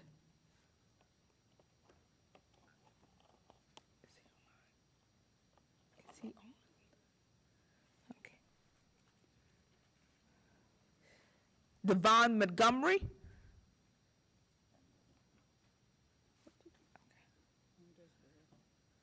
Laura Fuchs. I know, that's it. No more seats.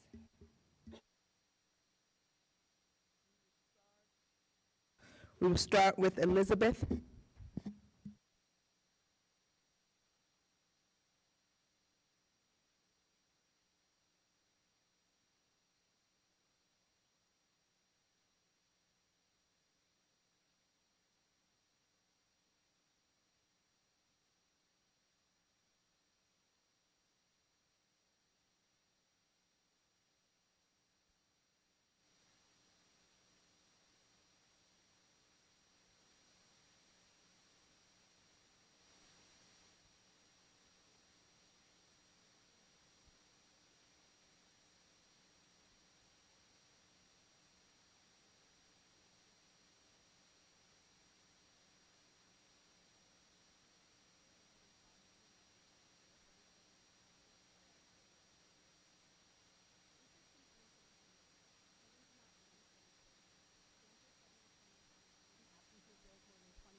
Families are doing their part. Teachers are going above and beyond, but true safety, true belonging cannot depend on be guaranteed at the system level. That is why I'm calling on the State Board of Education to lead, so that schools are not just welcoming in words, but built with immigrant and multilingual learning families in mind. Because when schools are built with them in mind, they are stronger to grow.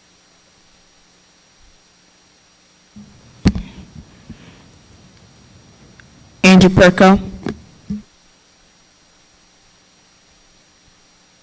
Hello, good evening. My name is Andrew Perko. I'm an educator and community member from Ward 4. My pronouns are they, them, and I would appreciate being addressed as just Perko instead of Mr. or Miss Perko, as I identify as a trans non-binary person. I have identified as a member of the queer community for as long as I can remember. It has been since I was, the age my students are now. So, at Paul Public Charter School, I would wear a lanyard around my neck every day with my Access ID badge, and on that lanyard, I had various tchotchkes, a Buffy Slay button, a Hamlet pin, a 20-sided dice, and I'm a nerd. A nice Mrs. Priceless pin that I got at a school mental health week event, a watermelon, and a Ukrainian flag pin for what I believe is worth fighting for.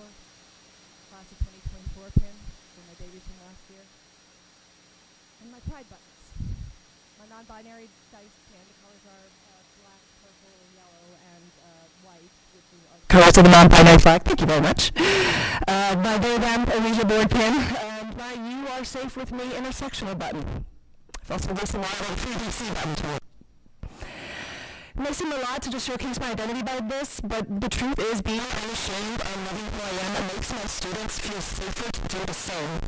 So when I share about being queer, when I talk about identifying as a non-binary person, as a trans person, I was out and open about my identity from the first day, asking those kids to call me Perko instead of Miss Perko, gently correcting them to call me Miss or Ma'am.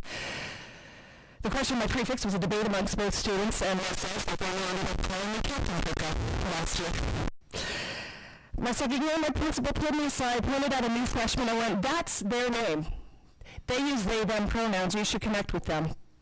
And I did. The next year in my April psychology class, when a close friend of them came aside and pulled me aside one day and told me that they identified as gender fluid. Another few students during the school year came up and said that they were questioning their gender identity. Nothing like official yet. They were just curious. They were exploring.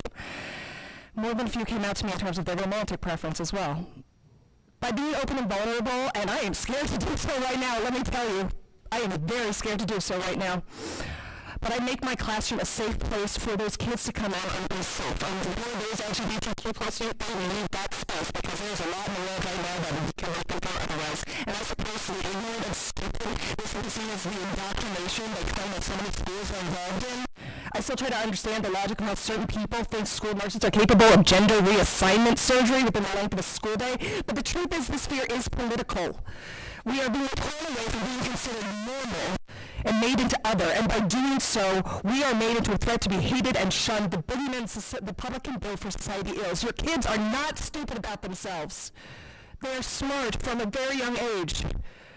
I am fearlessly and wonderfully made, and so are they. There is nothing wrong with any of us except for the fact that we have to live in a world where we are made to feel like we do not belong. I could go on, but I'm out of time. Thank you very much for your time and consideration. Laura Fuchs.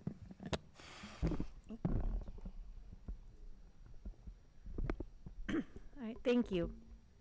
The Thursday before students began school, I received a phone call from a teacher in distress. DCPS's immigration attorney had just informed them that their H-1B visa renewal application had been rejected and they would no longer be employed by DCPS after Friday and need to leave the country that weekend due to their loss of legal status. DCPS had known about this rejection for weeks. DCPS had and has for the next 2 days the ability to appeal it because the issue was that a notification had been sent to the wrong address, and that is a valid reason for appeal, but DCPS has refused. And while the WTO has tried to find out how to force the issue, we've been unable to do so. The position at the school remains vacant. This is the problem with DCPS' current method of using H-1B. They're setting up teachers with no recourse and to be completely at the mercy of DCPS, including the removal of a pathway to a green card, thereby making them essentially temporary workers and second-class employees. In October 2024, DCPS secretly made a unilateral decision to end the green card policy that they had previously been using as part of their H-1B program that they began around 2019-2020.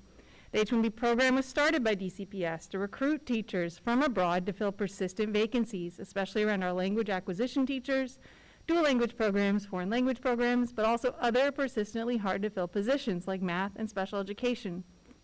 It started relatively small, has been steadily increasing to where now between 200 to over 300 teachers are in DCPS on an H-1B visa. In the latest budget cycle, the DC Council created a line item of funding for DCPS to use to process permanent residency applications that totals $236,000 for an attorney and to pay for application fees.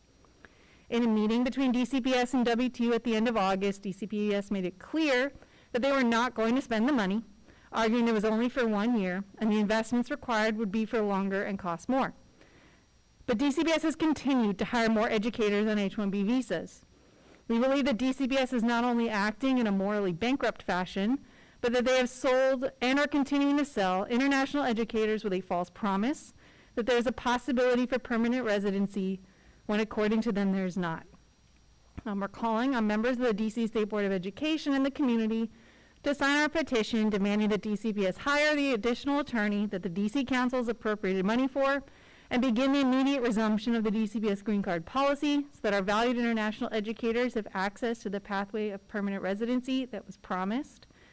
I've also just included in my testimony that we have begun to come up with a proposal because when they did have a green card policy, it was poorly run and people weren't being prioritized based on their years in the system, which of course is extremely bad when their years are limited. And so the closer you are to no longer getting to stay should of course be one of the top priorities for why your application should be processed. But there's a whole lot of other kind of pieces in there that we believe would help protect our international educators. And DCPS has said they have no written policy at all and are apparently proud of it. So we're going to try to change that. Thank you. Thank you. Andrea?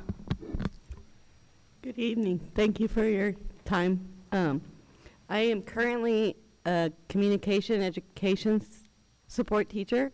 I'm doing kinder through first, and prior to this, I was an early learning support teacher, pre-K. As President Feeks mentioned, special education is a hard to fill position, always. We need to find ways to retain, incentivize people to stay in that position. I want to acknowledge that all teachers work incredibly hard. There's no arguing that. Special education teachers, however, have a lot more to deal with. And when we're having to come out of our own pockets for things like gloves and wipes to, keep the classroom clean and to keep sanitary when we're changing the children, that's not great. It doesn't make us feel valued. Another situation that goes into this is we often have a hard time finding paraeducators for this position. Again, there needs to be something done to incentivize people to stay in that position because they have to do a lot. They're getting bitten, spit at, kicked, having to change, and special education really needs support. And I know that the budget is an issue right now, but we really need help in special education. I appreciate your time. Thank you. Zach? Yeah, my name is Zach Wilson. Good evening, board members. I speak to you this evening as a secondary English teacher in my 9th year in the classroom. I teach in Ward 1 in Columbia Heights, and more than anything, I want to share my input with you about the direction OSSE is taking with literacy on the middle school and high school levels. I know that y'all have, along with the mayor and council, dedicated a lot of time, resources, and thought into the Early Literacy Education Task Force to bring explicit phonics instruction to elementary school classrooms. I've got to ask, though, when will secondary English teachers start to receive a comparable level of support? We're coming off a surprisingly strong year of test scores across the board, progress in reading and math that exceeds pre-pandemic levels at every age range. My colleagues and I have been hustling, planning after school late in the evenings and grading papers for hours on Sunday nights. We've worked our tails off, we've received better results than ever, but I want to be clear that it does not feel like we're being listened to or that our questions and our concerns are being centered on in professional development or training experiences. For most of the years I've worked in DCPS, my students have outperformed my school's campus average and at times even the district average on CAPE and PARC. and this past year, the district recognized me as highly effective. However, what has worked for my students looks very different from what the district and campus professional developments have urged us to implement. For instance, we allow our students to read young adult literature in the classroom, things like Jason Reynolds' graphic novels. For decades, this was seen as best practice, building students' fluency and stamina as readers of culturally relevant, high-interest texts that still instill a love of reading and transform students into lifelong learners. But lately, deficit-driven panics about test scores have made it harder to expose students to full-length texts when we have more than 2 or 3 books per year. Students might be scoring higher by a couple questions, but ironically reading less, and they're more focused on getting the right answer than they are in developing their own unique understanding. Despite the recent strides we've made, secondary English teachers are also struggling to implement MTSS, or multi-tiered systems of support, without the support we need from OSSE. The majority of DC schools only have a small percentage of students who meet grade level expectations with just Tier 1 support. Most of our secondary students need small group interventions, high-impact tutoring, and frankly, many of the same interventions that the Early Literacy Education Task Force is implementing in elementary. When our ELA teachers slow our curriculum down in order to address the basic information that kids need to meet grade level standards, because if you want to teach a 10th grader's life, teach them what a verb is. We are often accused by the district or administration of dumbing down the content or failing to challenge our students. And by the way, the same thing happens in math, right? If you want them to do algebra, they need to know their times tables, right? And so when high school teachers take the time to do that, to reteach what they missed a few years ago, we are penalized, we are scored lower on impact if that's the day our administrator walks in. And we're responding to the data. We're teaching explicitly, right? That's what the research right now shows, is that if kids don't get the explicit instruction, they are not going to make grade level gains, right? So what ELA teachers want across the city is trust. We're subject to inane levels of micromanagement, scrutiny, and interference that makes it harder to do our jobs. We want to be able to plan and collaborate while we're at work rather than leaving to wait until the end of the day when admin has gone home so we can be productive uninterrupted. We want and need more resources. We need books. We need literacy specialists. We need more co-teachers, more encouragement. And again, we need you to trust our expertise and our commitment to young people. We've delivered amazing literacy results to y'all, including at the secondary level. Please repay us with more autonomy and greater resources. This is one of the secrets to teacher retention. Trust your people. Thank you. Thank you. We will now move to our round of member questions. Representative Dinkins.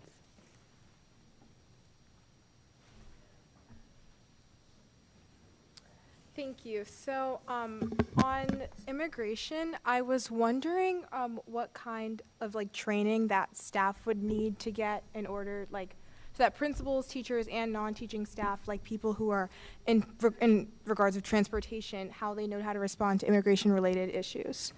Well, I think the first thing that DCPS teachers and staff would really like is the same training for everyone.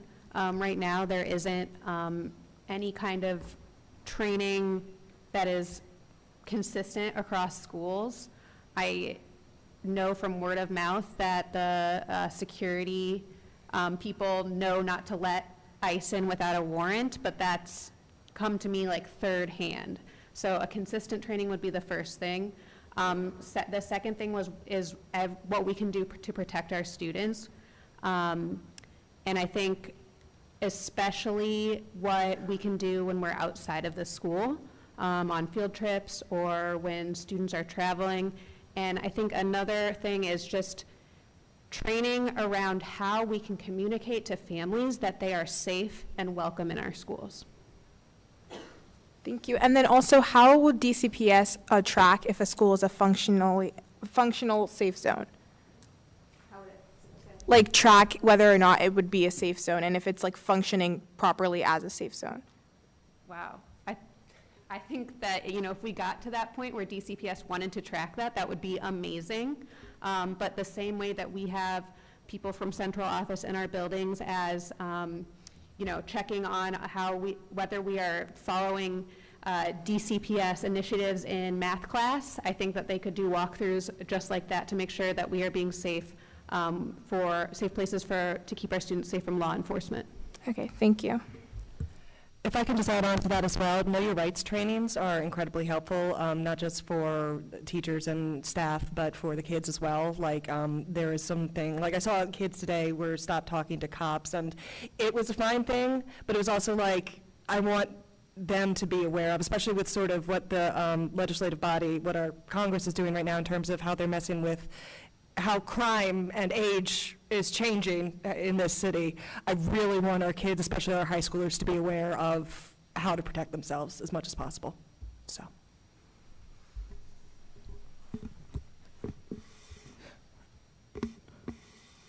Representative Mozumdar.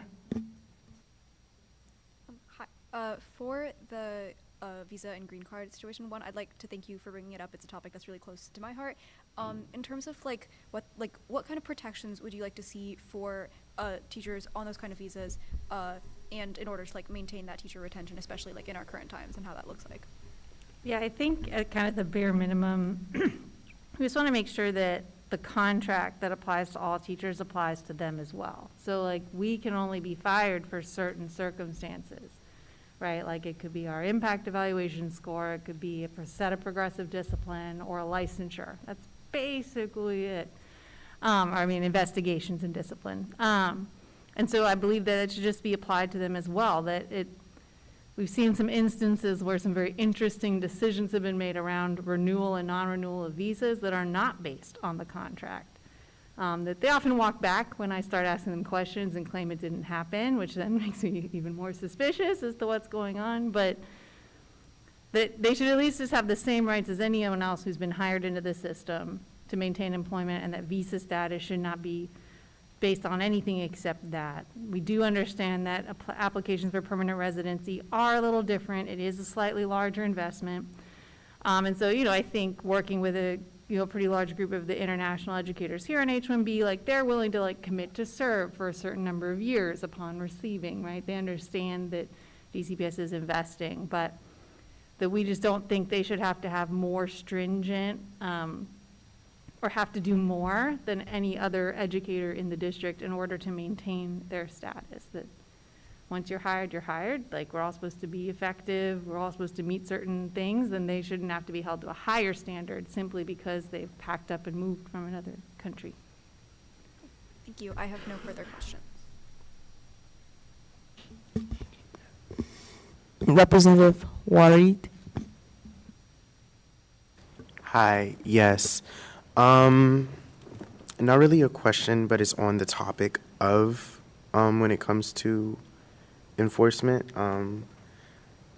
As a person that goes to a school that has a high percentage of incoming immigrant students, and as a son of an immigrant, I definitely find it very scary, especially the time that we are going through, and noticing that a lot of schools don't have the proper systems in place in order to prevent the abduction of students, not only just students, but also staff that work in schools and their parents.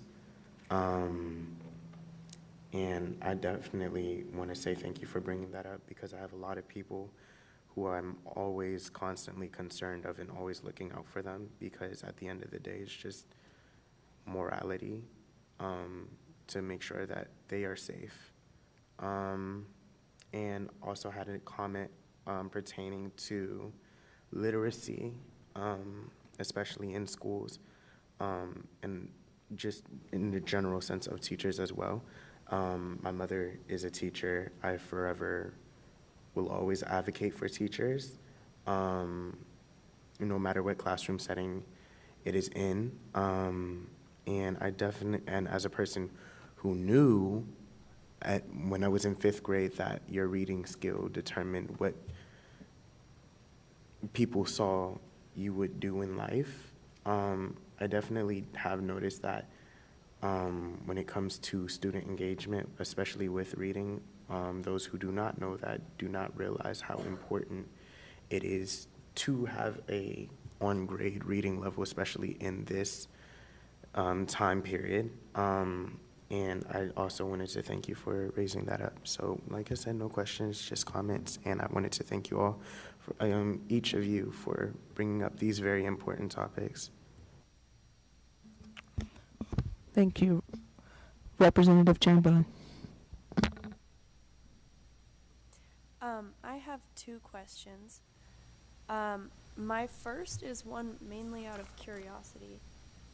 Mr. Wilson, I wanted to ask what your thoughts on separating students by ability level into targeted groups, both for entire class periods and partial class periods.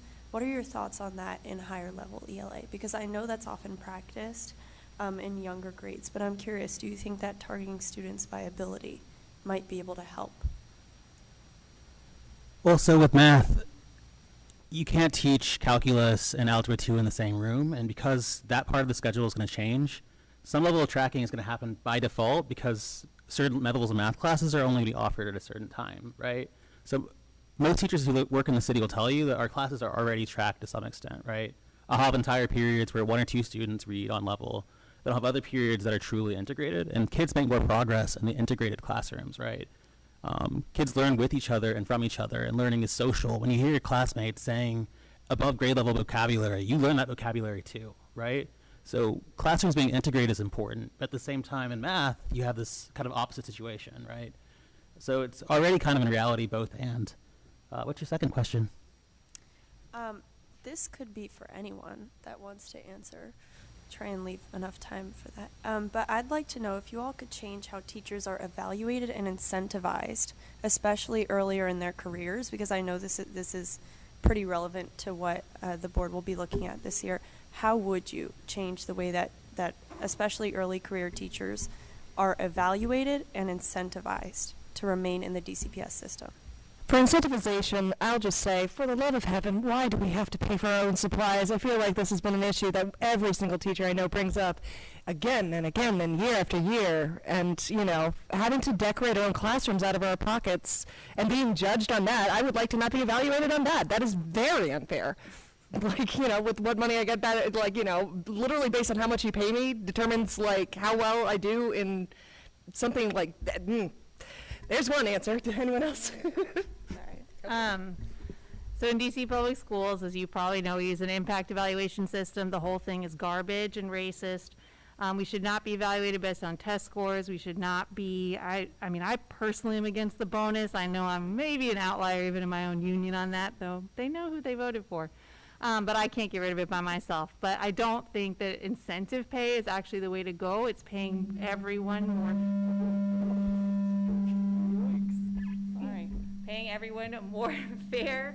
Having, you know, I think raises that actually keep up with cost of living would keep people in here. And I think to the autonomy question, like, it's less about like evaluations, I think, that are kind of there to command and punish. If we focused on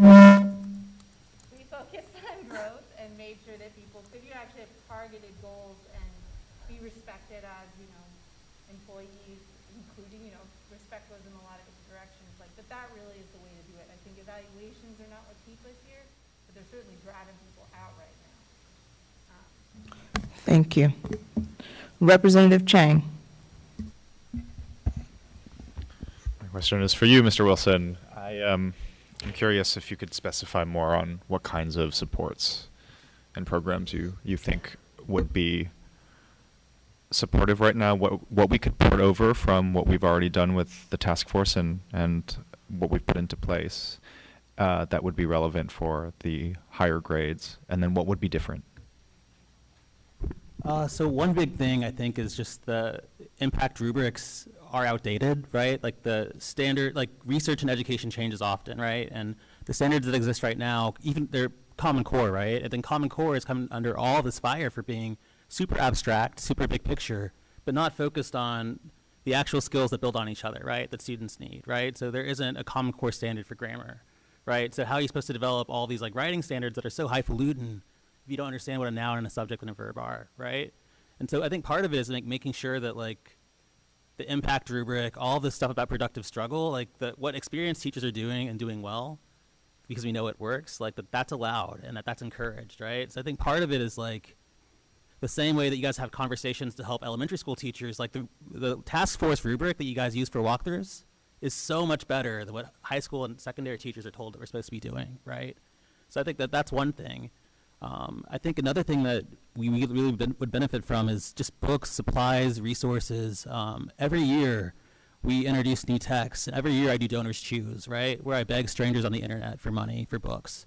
The books that I have been teaching for a long time, the spines are broken, pages are missing. Kids look at the books and they feel like it's Jim Crow. Like they don't feel like they're getting an education, right? And so I think it's really frustrating to come into a classroom and to teach books that are broken, right? And then you tell a child like this broken book is going to be your pathway to the future, and like the materials aren't even there, right? So I think that like we're also just facing material scarcity, that DC is spending a lot of money per pupil on education, but what is the money being spent on, right? So I think that's also a huge issue. And then the last thing I'll say is that I think healthy teams, productive teams, are so much more important than high-functioning individuals, right? If you notice that the same student has not made progress in 7 years, you could attack, you could bully, you could kind of discriminate against those 7 teachers, like the first grade teacher through the 7th grade teacher, or you could realize that like the structure, the organization is not healthy, right? And so I think that we have this idea of like measuring individual teachers, that really we should be measuring teams together. And I think that's more valuable, right? Because we collaborate together to acknowledge deficits, to build interventions, and I think we need resources to build those interventions, right? Why do we only have there aren't enough reading support classes for all my kids who need to be in reading support, right? So I have all these students who need what's not offered in the secondary curriculum, but they're not getting it because we don't have allocations for that. I'm out of time, but may I follow up with you one-on-one? Yeah. Thank you. Of course. Representative Colson. Good evening, everyone. Thank you for your testimony. Thank you for being here. Ms. Wise, I want to say first, I thank you and appreciate your comments. Many of the things that you touched on, the board did discuss recently, and I hope that your testimony helps us to move forward. President Fuchs, I want to say that things will get better, but we don't know that for sure, right? And we want to work within the locus of control and the things that we do have and don't necessarily have to wait on others. We know that DCPS has the Opportunity Academy and online options for a small number of students, and some other LEAs have that as well. If things were to progress and we wanted to switch over or enhance that as an option for protection for our students and our teachers, from your perspective as a president, as a teacher, how would that look? And would that be a positive move? Or just give me your thoughts on if all of the other barriers were removed and now it's up to WTU to speak on that. What are your thoughts? Sorry, just so I understand the question, like essentially if a student needed to be removed for a safety reason? No, I'm coupling this with what's going on in the city right now, yes. So in terms of safety, in terms of ICE, in terms of all of those other things. Thank you. I think that, any move like that, to me, like the big thing is just to do it in concert kind of with the school community, right? To work with teachers and parents and students kind of together to come up with kind of a plan that they think works. I've done, a variant on that for HHIP, right? When a student gave birth, I was then teaching them online.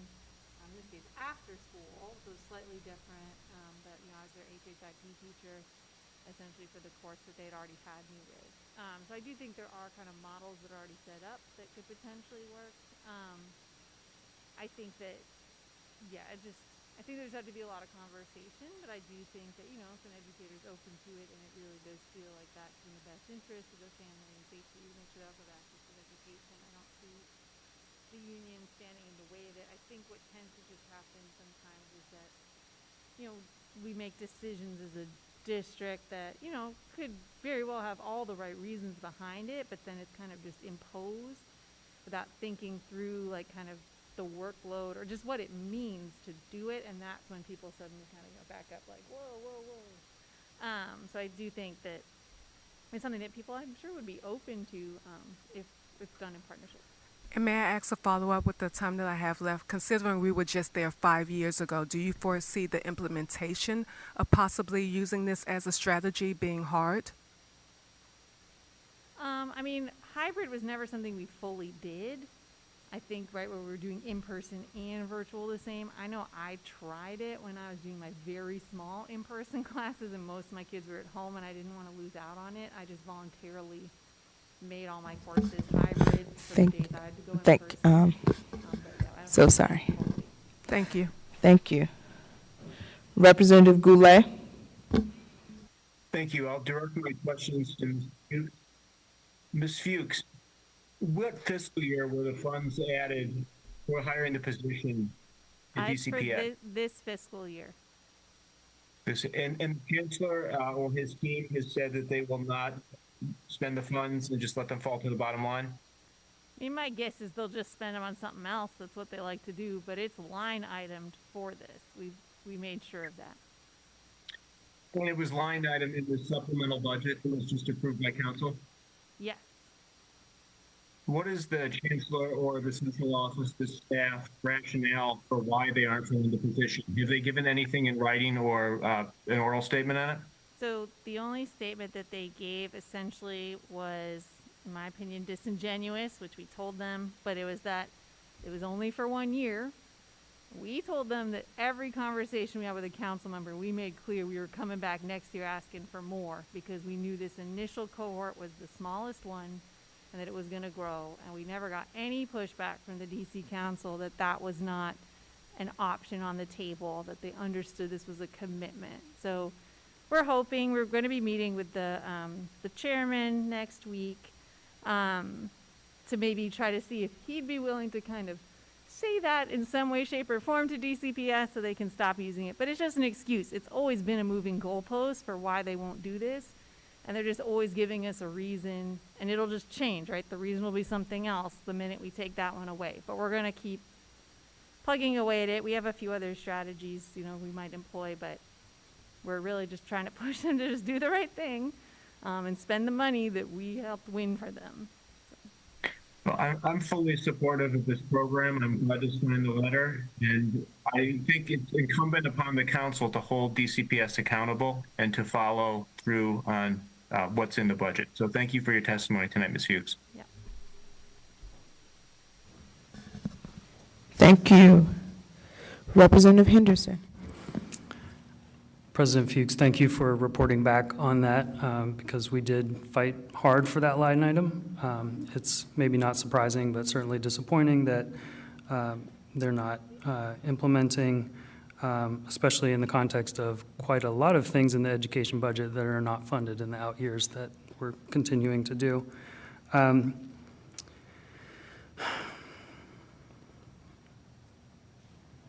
I guess I just wanted to get that off my chest.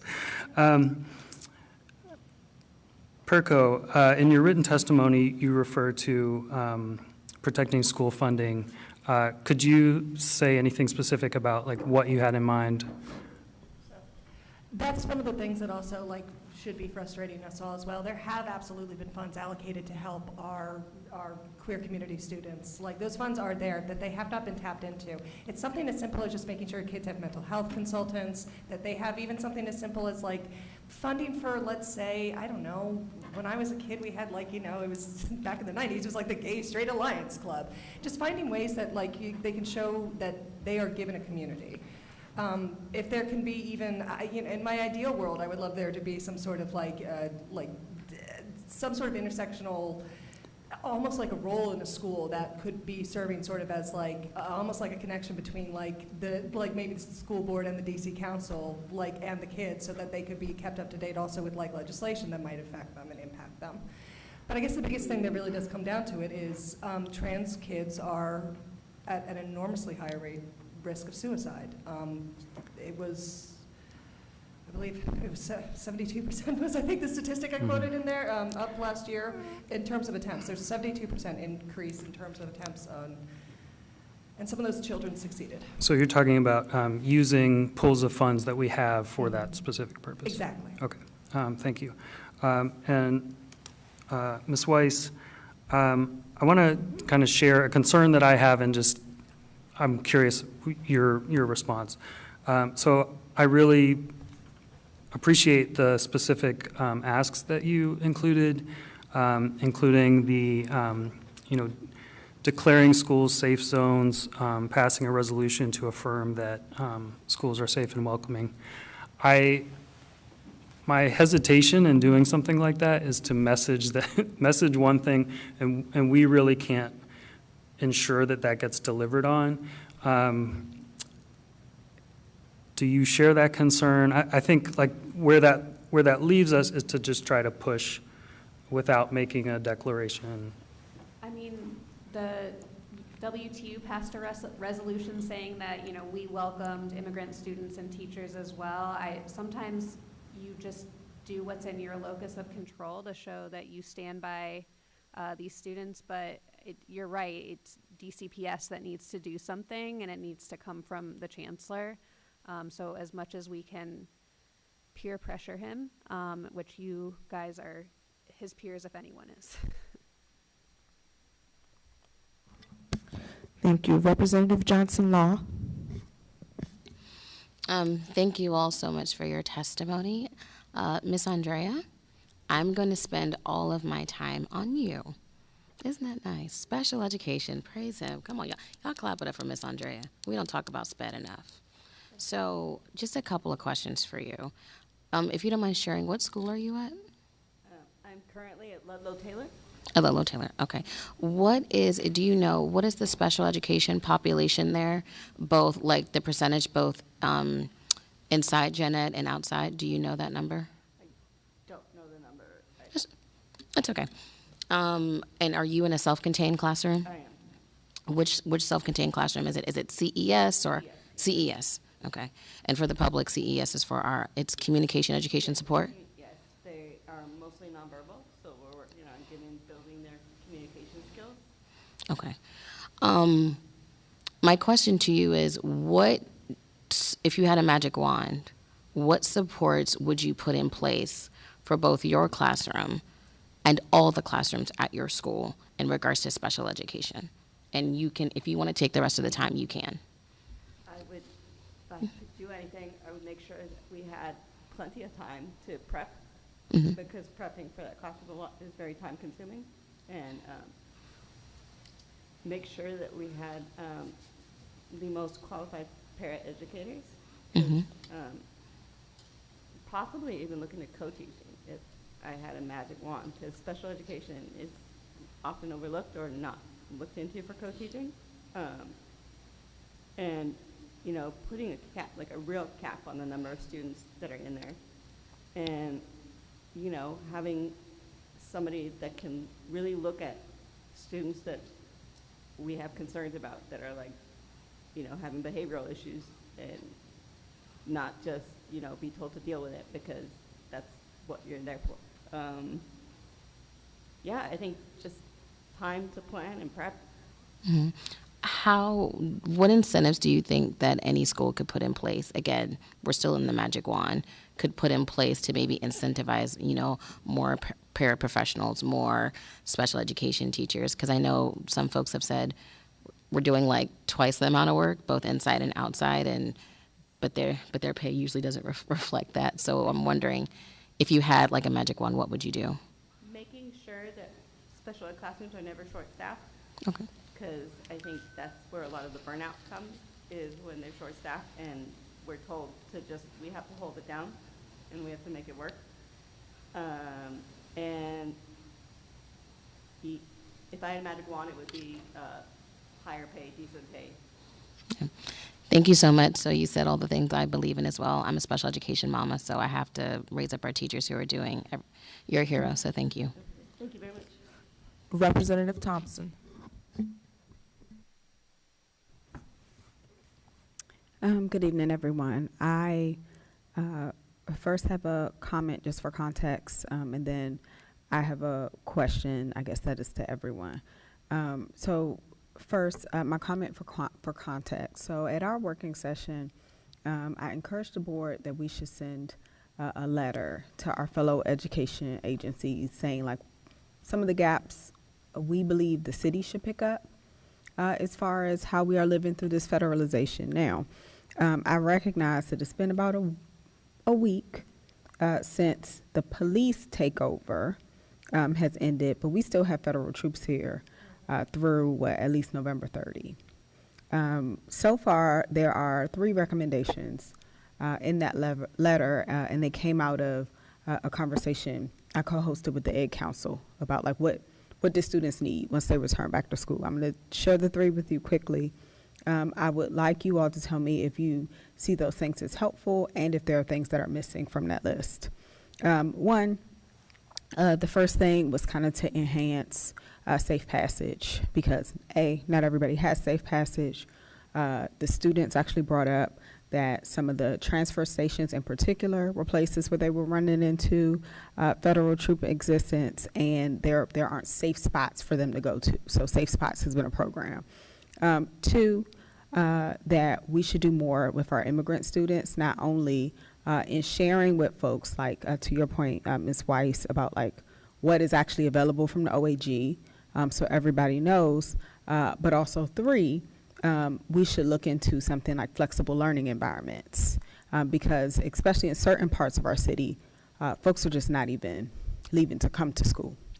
So they're not getting the learning that they rightfully deserve out of fear. And so my question to the panel is, do any of those things sound helpful, and are there things that are missing from that list? Just on the topic, I'll speak quickly on the topic of flexible learning. This is something, I'm an Empower Ed fellow actually, and so one of the things we've been talking about is this exact thing of like if it is not safe for immigrant families, how do we approach that? The only thing I would say to the council is one of the only things that we really all agreed on as a group is hybrid learning is incredibly difficult for teachers.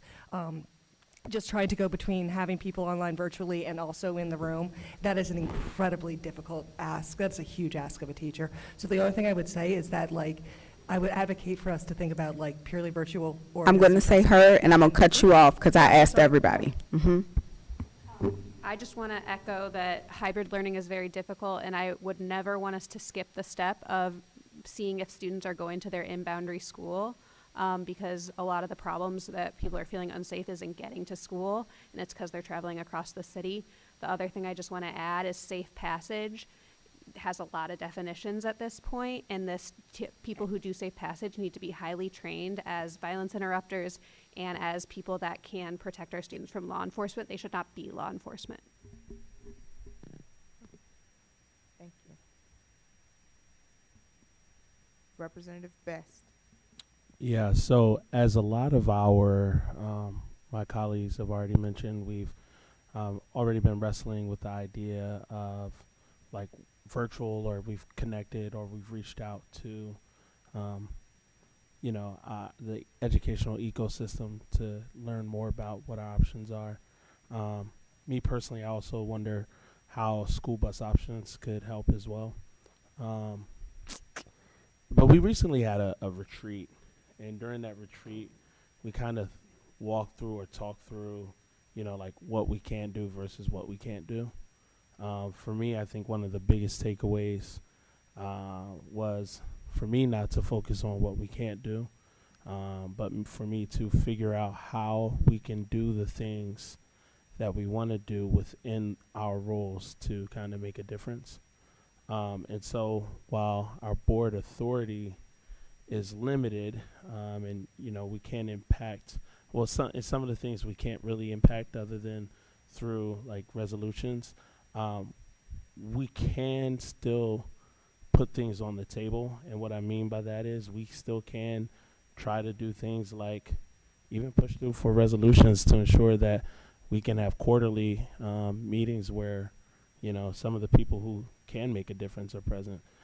So just like for me, it's just thinking through like what are the things that we can do within this role to really support some of the challenges that are being brought up.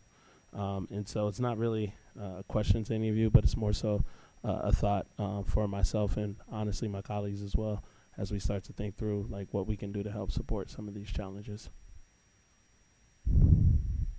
Thank you. President Patterson. Thank you. I want to thank each member that came today on the panel, first panel. Have a few comments, and then I have a question. Perko, thank you, first and foremost. As you stated, it's not easy to come here and put on a record a statement as boldly as you did, as proudly as you did. Truly, truly appreciate you doing that. Thank you. Thank you. President Fuchs, I can only speak for myself, but I look forward to signing your petition. okay? Ms. Wise, I want to come to you and just say that I'm a big proponent of our resolutions. I clearly understand what the state board can do and what it can't do. I know a lot of powers were taken from us in 2007 when we became advisory. But one thing I found, and I'm in my second term now, is that people actually pay attention to our resolutions because they start the conversation. There have been numerous times when people did not want a conversation to start. They would pressure us not to do a resolution. So I say that to say this, along with Representative Best, who just spoke about resolutions and what we can statutorily do. I'm for making sure that we say the right things in the right resolutions, that we begin the conversations with some of the texts that are in resolutions, the whereases and those things that happen in those resolutions. So my question to you, as you've posed that ask of us, what are some of the things, if you were sitting in my seat, that you would put in that resolution? Whew, okay. I think that, we need to state unambiguously that we welcome our immigrant students and immigrant families, that we believe that every student, just like the Constitution says, deserves a right to an equitable education, and that we will do everything within our power to keep them safe. I think that will go a long way with families. Beyond that, I think you gotta call some people out and say that, what we won't stand for is, poor communication and a lack of support, and teachers having to, fund out of their pockets, filling, the social safety net gap that we are seeing our students fall into. So that's what I would put. All right, and I'm at the end of my time, but I just want to say I'm all for speaking truth to power, and look forward to talking to you more about this, okay? Thank you. I'll turn to Director Butler. Thank you all for your testimony, and we will ask you again, if you have not submitted a written copy of your testimony, if you could email it to SBOE@dc.gov so that we can make it a part of the official record. We will now call our next round of public witnesses.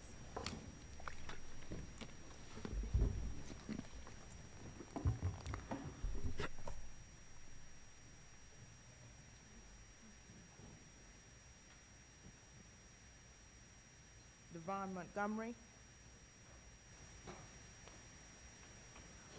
Isaiah Thomas,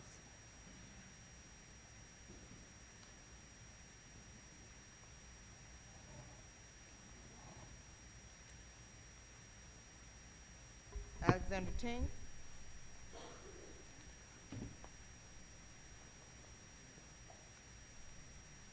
okay, we will start with Mr. Montgomery, and then we'll go to Mr. Thomas. Good evening, State Board of Education members. My name is Devon Montgomery, and I'm the Dean of Students and Culture at Harmony DC Public Charter School in Ward 5, and an Empower Ed Fellow. As an educator who has taught in Ward 7, 8, and 5 over the past 15 years, I've seen how valuable a sense of belonging to the school community is in order for our scholars to thrive. I'm here today to discuss out-of-school time programming and ways that more scholars and families could have access to before care and after care programming across the city. As a Dean of Students, I develop programming and cultivate systems that help our scholars and families feel safe, supported, and connected to our school community. In my experience, when scholars can express themselves freely in a safe and welcoming space, we see an increase of in-seat attendance, academic performance, and a sense of belonging, while seeing decreases in exclusionary disciplinary practices, chronic absenteeism, and bullying and harassment. Such program is a vital component in developing scholars that have the skills to be successful in the 21st century. In our current climate in the district, safe spaces for children and teens are disappearing at an alarming rate, while the stresses on families are multiplying exponentially. During the summer, young people in several neighborhoods and establishments across the district experienced curfews and restrictions. On September 12th, a new DCPS policy concerning athletics further set up the groundwork to police our children in public spaces. The House just passed the DC Crimes Act that criminalizes our young people even earlier, alongside other legislation affecting youth as young as 14. Scholars and families feel unsafe showing up as their authentic selves. Safety in our community should not come at the stake of the wellness of our young people and their families. How can young people develop a positive sense of self, grow, and thrive in an environment where they feel unwelcomed, unheard, and unsupported? This landscape was not created by the board. However, the board should continue to support aftercare programming policies that meet the needs of our young people and families. We have a high population of working families that live all over the city that are in need of aftercare services. Providing transportation from schools to after-school programming would relieve some pressure on families, especially those at public charters who may travel across the city to attend schools that don't have the funding needed to establish robust programs on their own campuses. Without outside funding, our school has had difficulty hiring adequate staff to meet our high demand for aftercare programming.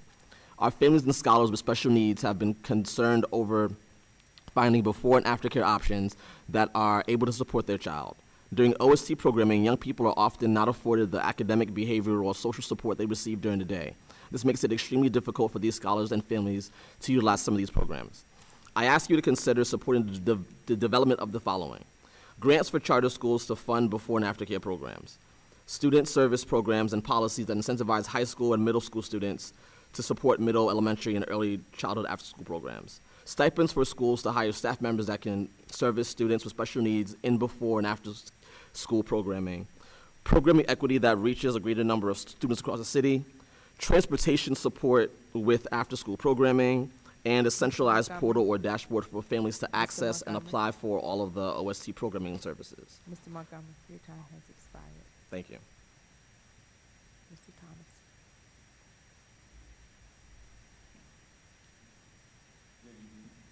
My name is Isaiah Thomas. I am a Ward 5 educator.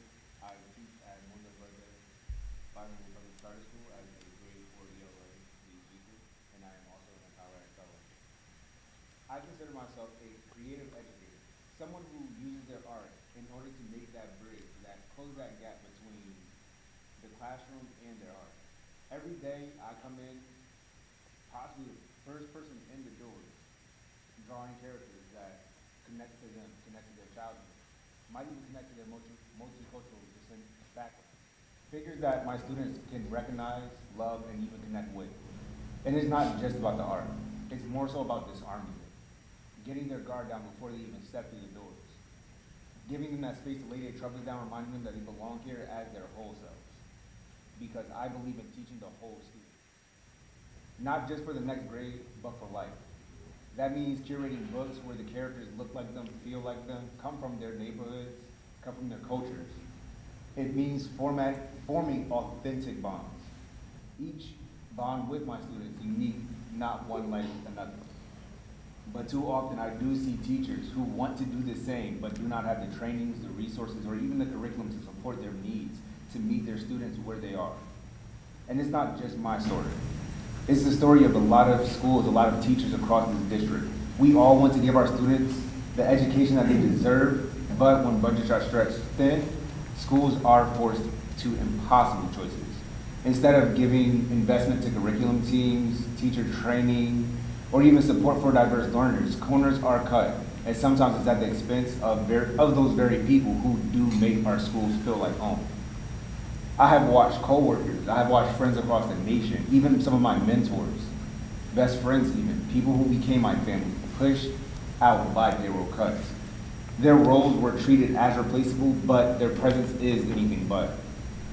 So what can we do? What do we do?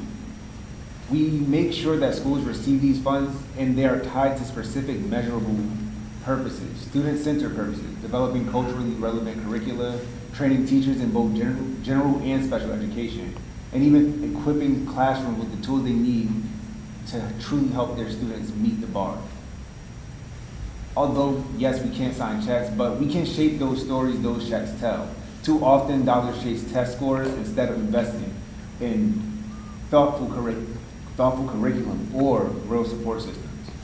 You have the power to shift that narrative, to say to council and community alike, let our funds raise the floor of every child and not just raise the ceiling for a lucky few. Thank you for your time. Thank you. We will now have a round of member questions. Representative Mazumdar. Hi, I just wanted to thank you both for your testimony. First, to Mr. Montgomery, I wanted to ask, in one of your considerations, you mentioned a centralized like portal or like dashboard for people to access like all the OST programming and signing up for that. Would that, like, what would that look like? Would that be like across schools? And if so, like, how would you be able to like navigate like that sort of system? Like, what do you envision that to look like? Thank you. Great question. I'm thinking about something that would be a searchable database, because if there's multiple nonprofits that do have programming across the city, that incoming families could kind of search by ward, potentially by school, potentially by type of organization, and kind of figure out what programs are out there. Because I think what I've seen personally is that families come to us looking for programming in their neighborhood, and we have to go through a lot of different places to find that information. So I think that as they're applying for grants and applying for the funding, that can kind of be funneled into one central place so that families can kind of search depending on their specific parameters. Thank you. And to Mr. Thomas, in terms of culturally relevant curriculum, I want to thank you for bringing this up. I think it's a really important issue to have students feel like they're represented in what they're learning. And I wanted to ask, like, what would those trainings like look like for teachers and educators, and particularly in terms of special education, what do you envision that to be like? When it comes to, actually that's a very good question. When it comes to specifically the trainings that teachers would get, I would recommend having a type of training that allows the teachers to know who they are at the door. So understanding where they come from and how people before them have also curated different tools, using those tools, bringing those people.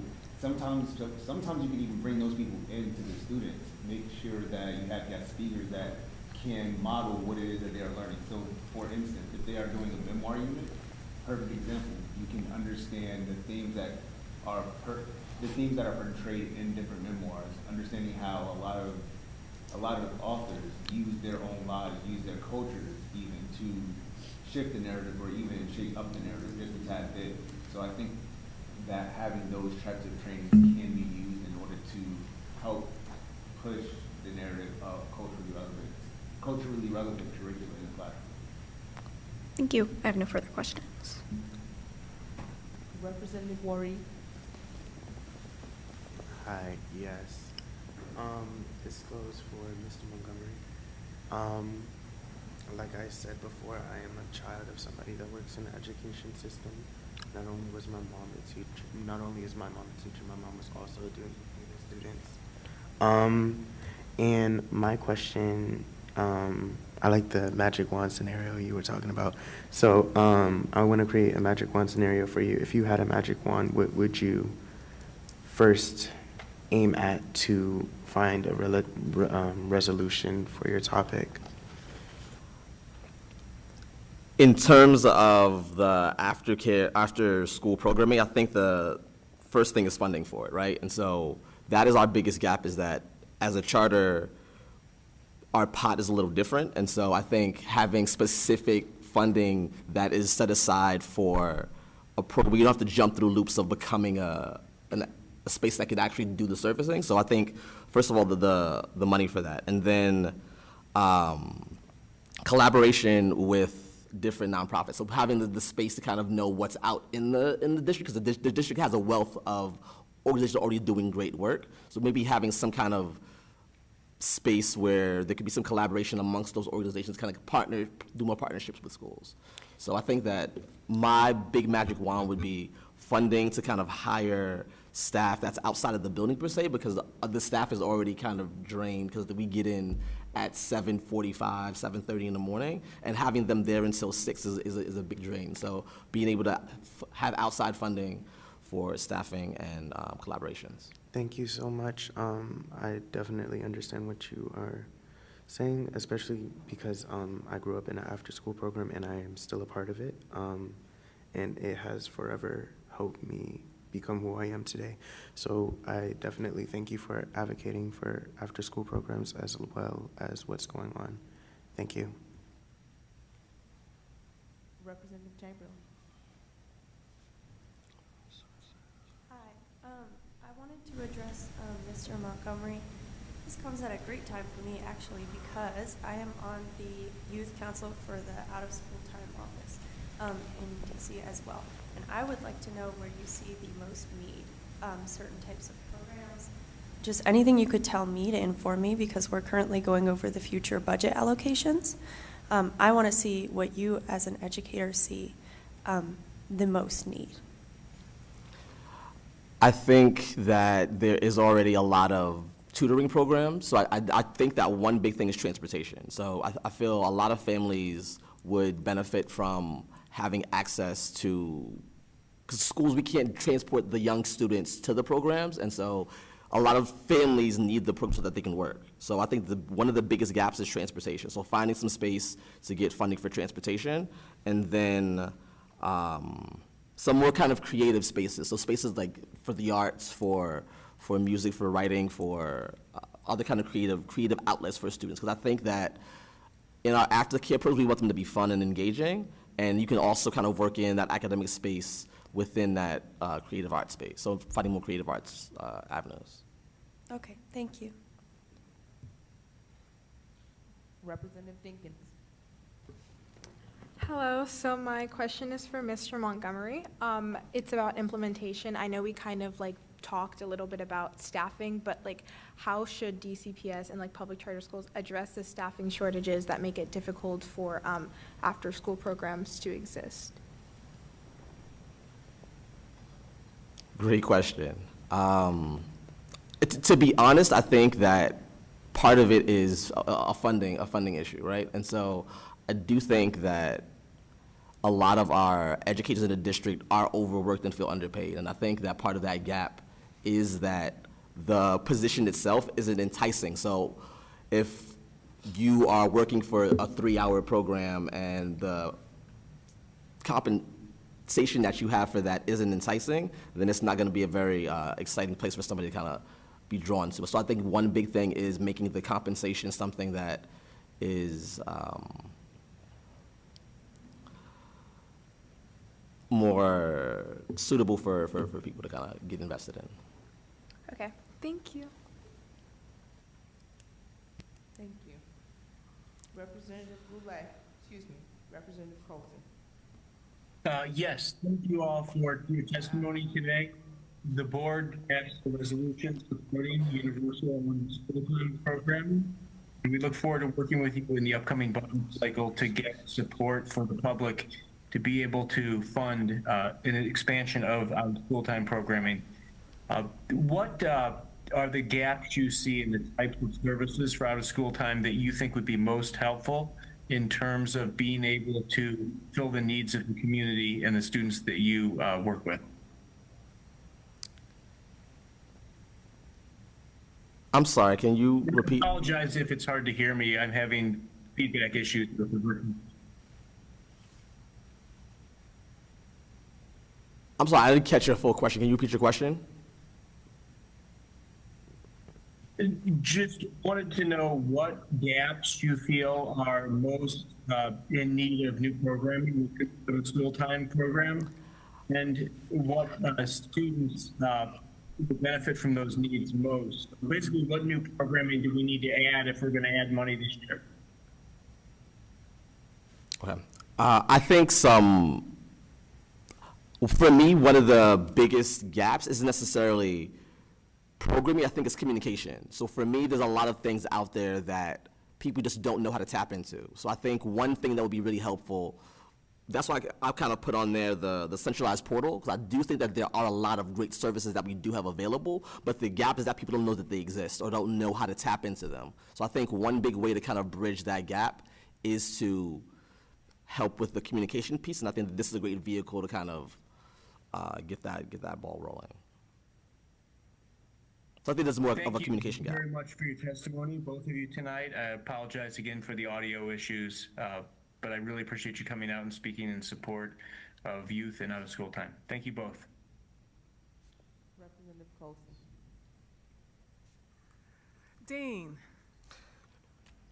Dean, I hear what you're saying. I don't disagree with you, but I'll be a naysayer. The youngins already have so many programs. We don't need any more programs. It's not the lack of programs, it's that they just don't want to go to the programs. They'd rather be at the Navy Yard. So my question to you is, if you had this funding, how are you recruiting? What is it that you're going to do differently that's going to tap into the students who rather be outside making money, doing something else? I don't think it's a lack of program. I think it's a lack of reaching students and bringing them to the programs that we already have. Talk to me about that. Great question. I think you're absolutely correct in the fact that we do need to tap into that community. So first, I would use students to kind of do a lot of that groundwork. So I would try to tap into creating get some more student engagement and some student voice into that space, and kind of ask students I would start there. I would start with talking to the kids and trying to figure out what those actual gaps are versus assuming what those gaps are. And so I think that one great way to do that is through the OST Student Council, and kind of figuring out, or the student group to some capacity, and starting there with figuring out what are the actual gaps, and then kind of bridging from there. I hear you. I appreciate that. I think that's a good place to start, rather than allocating additional money. I think a lot of money, honestly, has already been spent, and we just have to use it wisely. And while we're using that money wisely, we also have to remember our reading scores and our math scores. So if we can tap into something that kind of hits both of those priorities, I think it would be great. But I applaud what you're here advocating for, and thank you for the work that you do, because I know it's tireless. Thank you. Representative Henderson. Thank you both for your work in Ward 5, and thank you for your testimony. I don't have any questions. Representative Johnson Law. Thank you both for your testimony. Just a couple of things. Kind of building off of what Representative Colson said. Have you guys heard of the Out-of-School Time Commission? Either of you? Have either of you ever heard of the Out-of-School Time Commission? Yes. There is a meeting Thursday, September 25th, so next week, from 6 p.m. to 7:30 p.m. It's going to be at the OSSI headquarters, which is 1050 First Street Northeast. You got that? So Thursday, September 25th, 6 p.m. to 7:30 p.m. It's at OSSI headquarters, which is 1050 First Street Northeast, and I can also follow up with you to email that to you too. I think it's their last meeting of the fiscal year before they go to the new fiscal year in October. And so I think that would be a great way to just, if there are certain things, like if there needs to be an increase in specific things, or if there needs to be another type of programming when they're looking at like what's happening, to really put those asks in early, because people don't realize agencies are actually already kind of looking at the next fiscal year's budget for next October. So that's the first thing. And then the second thing, I wanted to thank you both for talking about special education, and I'm gonna ask you both again my magic wand question. As teachers, what do the supports look like? Like what does training look like? How do we, and this is both for general education and SPED, because I think SPED should be baked in and not, it's a both and. Like, we know it's separate because we have to understand compliance, right? But as far as implementation, it really needs to be baked in more. So I'm gonna give you both the rest of my time. Magic wand, what do you got? Truth be told, I think it requires a lot of collaboration. Just off the cusp, before the school year even starts. You can't know your SPED team is going in the day of. You can't understand like who you're gonna be working with going in day of. They need, well, number one, they need time during that training period to be able to know who's on their caseload, time to digest the IEPs, 504s, everything, time to digest the modifications, accommodations that they need to add. But then also being able to address those needs and wants with the lead teachers as well, while the department head is possibly there giving them what they need. But also communication needs to be streamlined, and we need to be able to have training on those types of things. Understanding how to use emails, WhatsApp, whatever, GroupMe, Teams.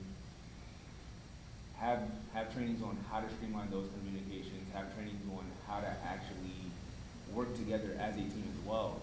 Luckily, I've been fortunate enough to have to finally know what that looks like. But a lot of people do not, a lot of teachers do not, a lot of SPED teachers don't even understand what or how they can. Sorry, Mr. Thompson. Thank you. And I'll follow up with you both. Thank you. Representative Thompson. You're welcome to finish your statement. Thank you. They don't have the resources to understand how to do their job, more so. Like, yes, they might be qualified, but when it comes to this kid, this one kid in this class, how do I do my job? Because I got my list late, or I got this and I'm missing so much of the equipment. So that's why a lot of trainings need to be specifically based on how to actually communicate with the team, with the child as well, because as much as teachers may not think about it, but the students are also on their team. And understanding how they need to communicate, understanding how they even need to use their funds in order to get the type of equipment that they need for the child. But also we need to understand that there needs to be bottom to top communication as well. Sometimes we have to have trainings on how we can effectively get our voice heard when it comes to advocating for students as well. I'm thinking of, I'm sorry. Go ahead. In terms of the special education part, for me, I think the special ed para, like the aides and the other support in the special ed department needs more support, because they get on the training, on the job kind of training, versus knowing how to understand an accommodation beforehand, or how to understand a best practice beforehand. So I do think that a crash course in, once you become a dedicated aide or a paraprofessional in some kind of space, that you understand that here's general best practices, here's a way how to read an IEP, here's a way how to understand how to track data, to progress monitor, those kinds of things. So I think it's the smaller things that kind of fall through the cracks that people learn on the job, but that can be frustrating for people in the moment and kind of be more taxing, with the work already being taxing as it is. Thank you. I yield the rest of my time. Representative Best. Thank you both for coming out, but I do not have any more questions at this moment. Representative Chang. Similar. Thank you. President Patterson. Thank you both.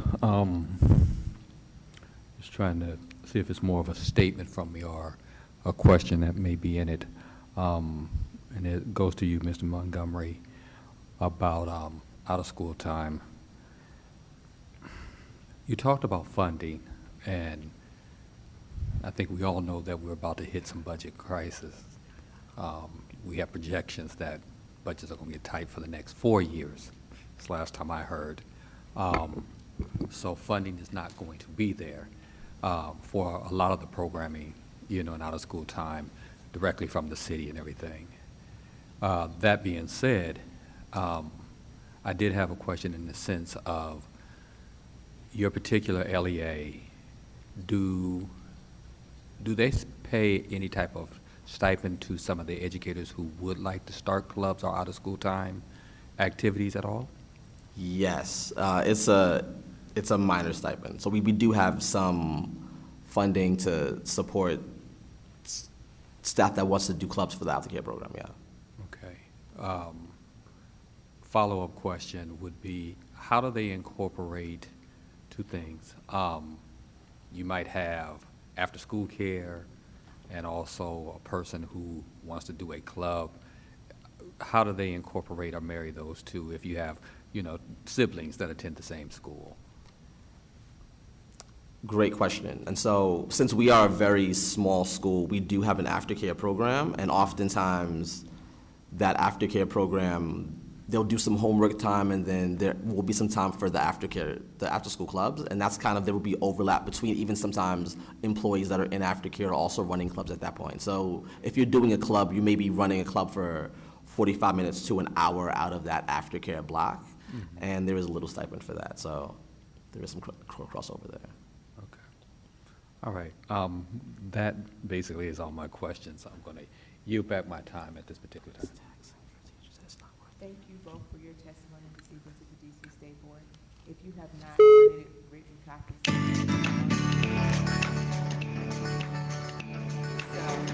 Welcome to Zoom. Please press pound, then enter your meeting ID, followed by the pound sign again. So that we can make your testimony an official part of the record. At this time, this will conclude our public witness testimony. Thank you both. Okay. And again, thank you, Director. And again, as she said, I want to repeat, I want to thank all the public witnesses for their comments tonight, and we truly appreciate them. We will now proceed with our administrative items. You guys are both welcome to go back to your respective seats. First, we will move to vote on SR 25-11, appointing student representatives to ad hoc committees. Is there a motion to adopt SR 25-11?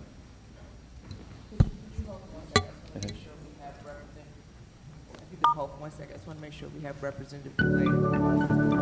Okay. You are in the meeting now. And I do understand why you're asking for that moment, as he is very relevant to this particular resolution. Okay. Is Representative Boulay on now?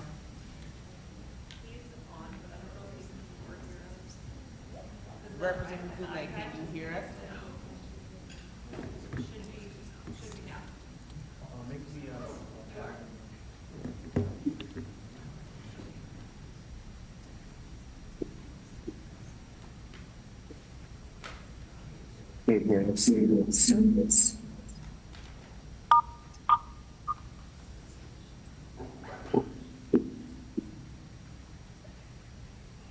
I'm just a starting this thing into this street.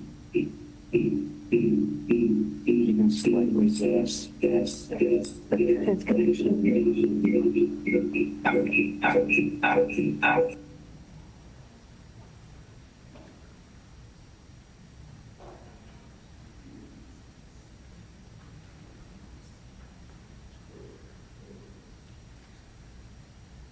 So is that a no that we don't have Representative Boulay, or is that a yes?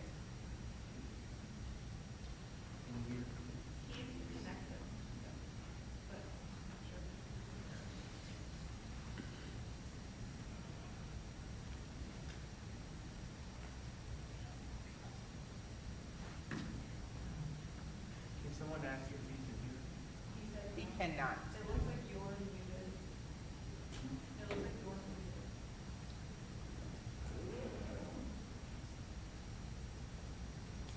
Eric, can you hear us now?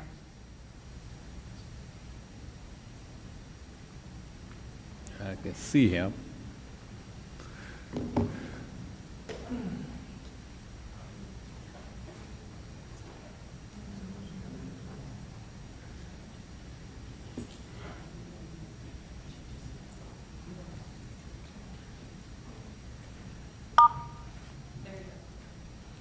Try it again.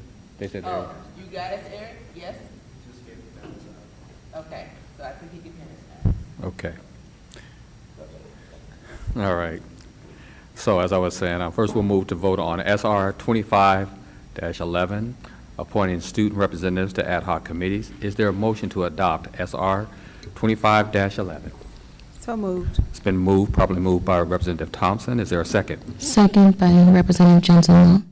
It's been properly seconded by Representative Johnson-Law. Director Butler, will you read the resolution into the record? The resolution? I believe there has been a motion to, is that Representative Goulet, who normally does this, that we waive reading the resolution? Second? It has been properly seconded on that motion. All right.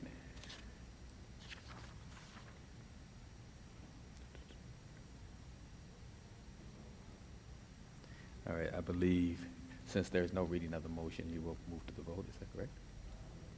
Or discussion, I apologize, there is discussion. Is there discussion? On the way, thank you. Okay, is there a vote? Call for the vote on the actual waiving of reading the resolution. All in favor? Aye. Aye. Any abstentions, objections? So moved. We'll now move to discussion.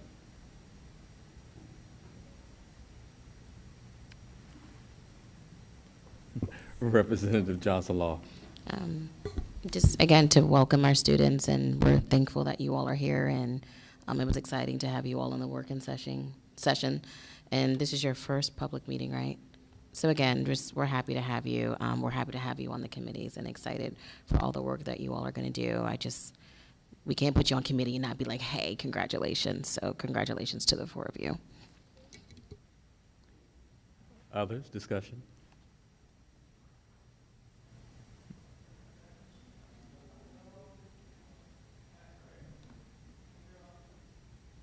And I apologize. It is not just students. We do have a member who is joining a committee as well, and so we want to thank Representative Colson for joining this committee as well. What I would like to say, since I'm not seeing a whole bunch of discussion on this particular resolution before we take the vote on it, I appreciate when I got to come to the SAC meeting, the first one last week, just the energy in the room again. And the questions that were asked by our students of all those who are in the room, and you guys' commitment to making sure that you guys elevate their voice.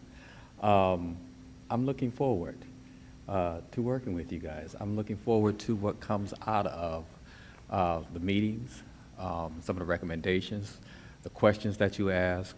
I will say that your predecessors were really good, okay? So I'm looking for you guys to even raise the standard a little bit higher, and I think you guys can. But I'm just looking forward to it. So thank you so much. There being no further discussion, the motion is to adopt SR 25-11. Director Butler, will you call a roll? Representative Chamberlain. Aye. Representative Dinkin. Aye. Representative Mazzulla. Aye. Representative Worry. Aye. Representative Best. Aye. Representative Chang. Representative Colson. Aye. Representative Goulet. Aye. Representative Goulet. Was that an aye? Aye. Okay.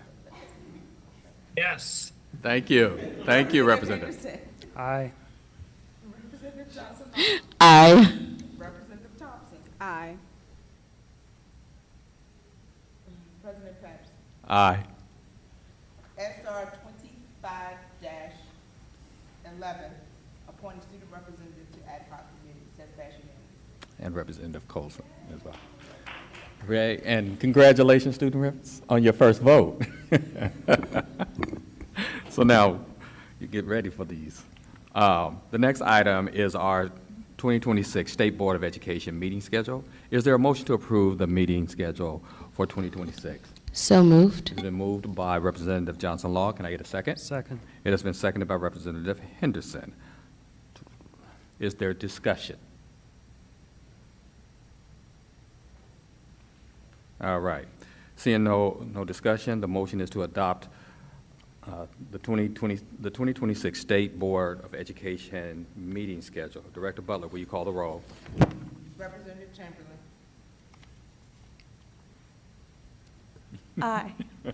Representative Dinkin. Aye. Representative Mazzulla. Aye. Representative Warren. Aye. Representative Best. Aye. Representative Chang. Aye. Representative Colson. Representative Goulet. Yes. Representative Henderson. Aye. Representative Johnson Law. Aye. Representative Thompson. Aye. President. I got skipped. Aye. Goulet answered in my space. But I just want to be on the record. Representative Colson. But someone answered in that place. President Patterson. Aye. Thank you. The State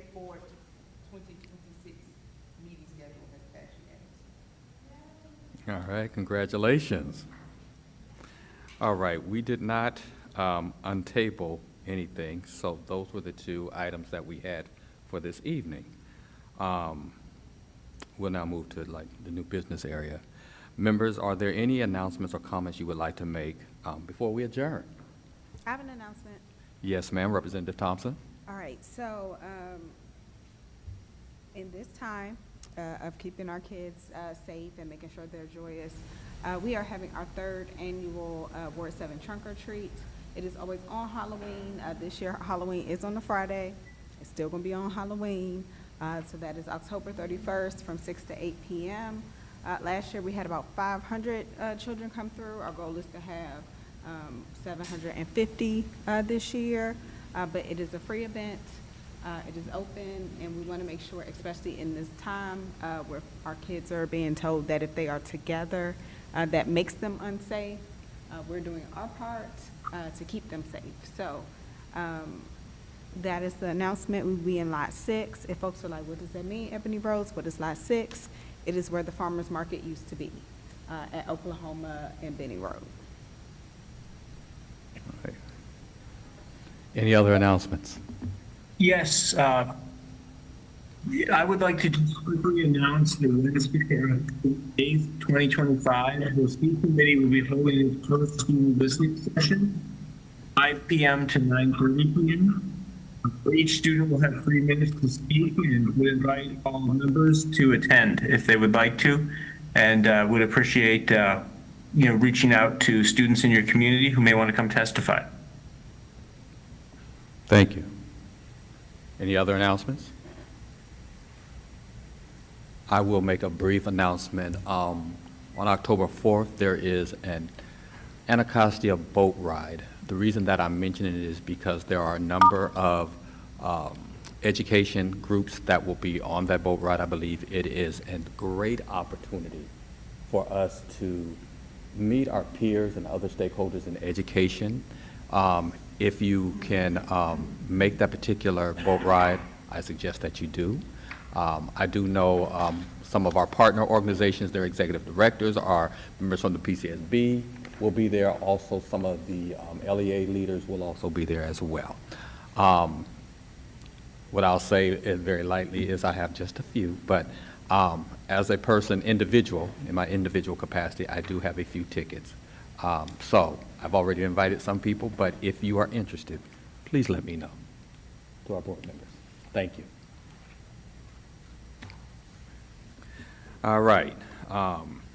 With no further business before the State Board, I will now entertain a motion to adjourn. Motion to adjourn, Representative Johnson Law. Law. Representative Johnson Law from Ward 8. Can I get a second? It has been Second. properly seconded from Representative Henderson from Ward 5. All in favor?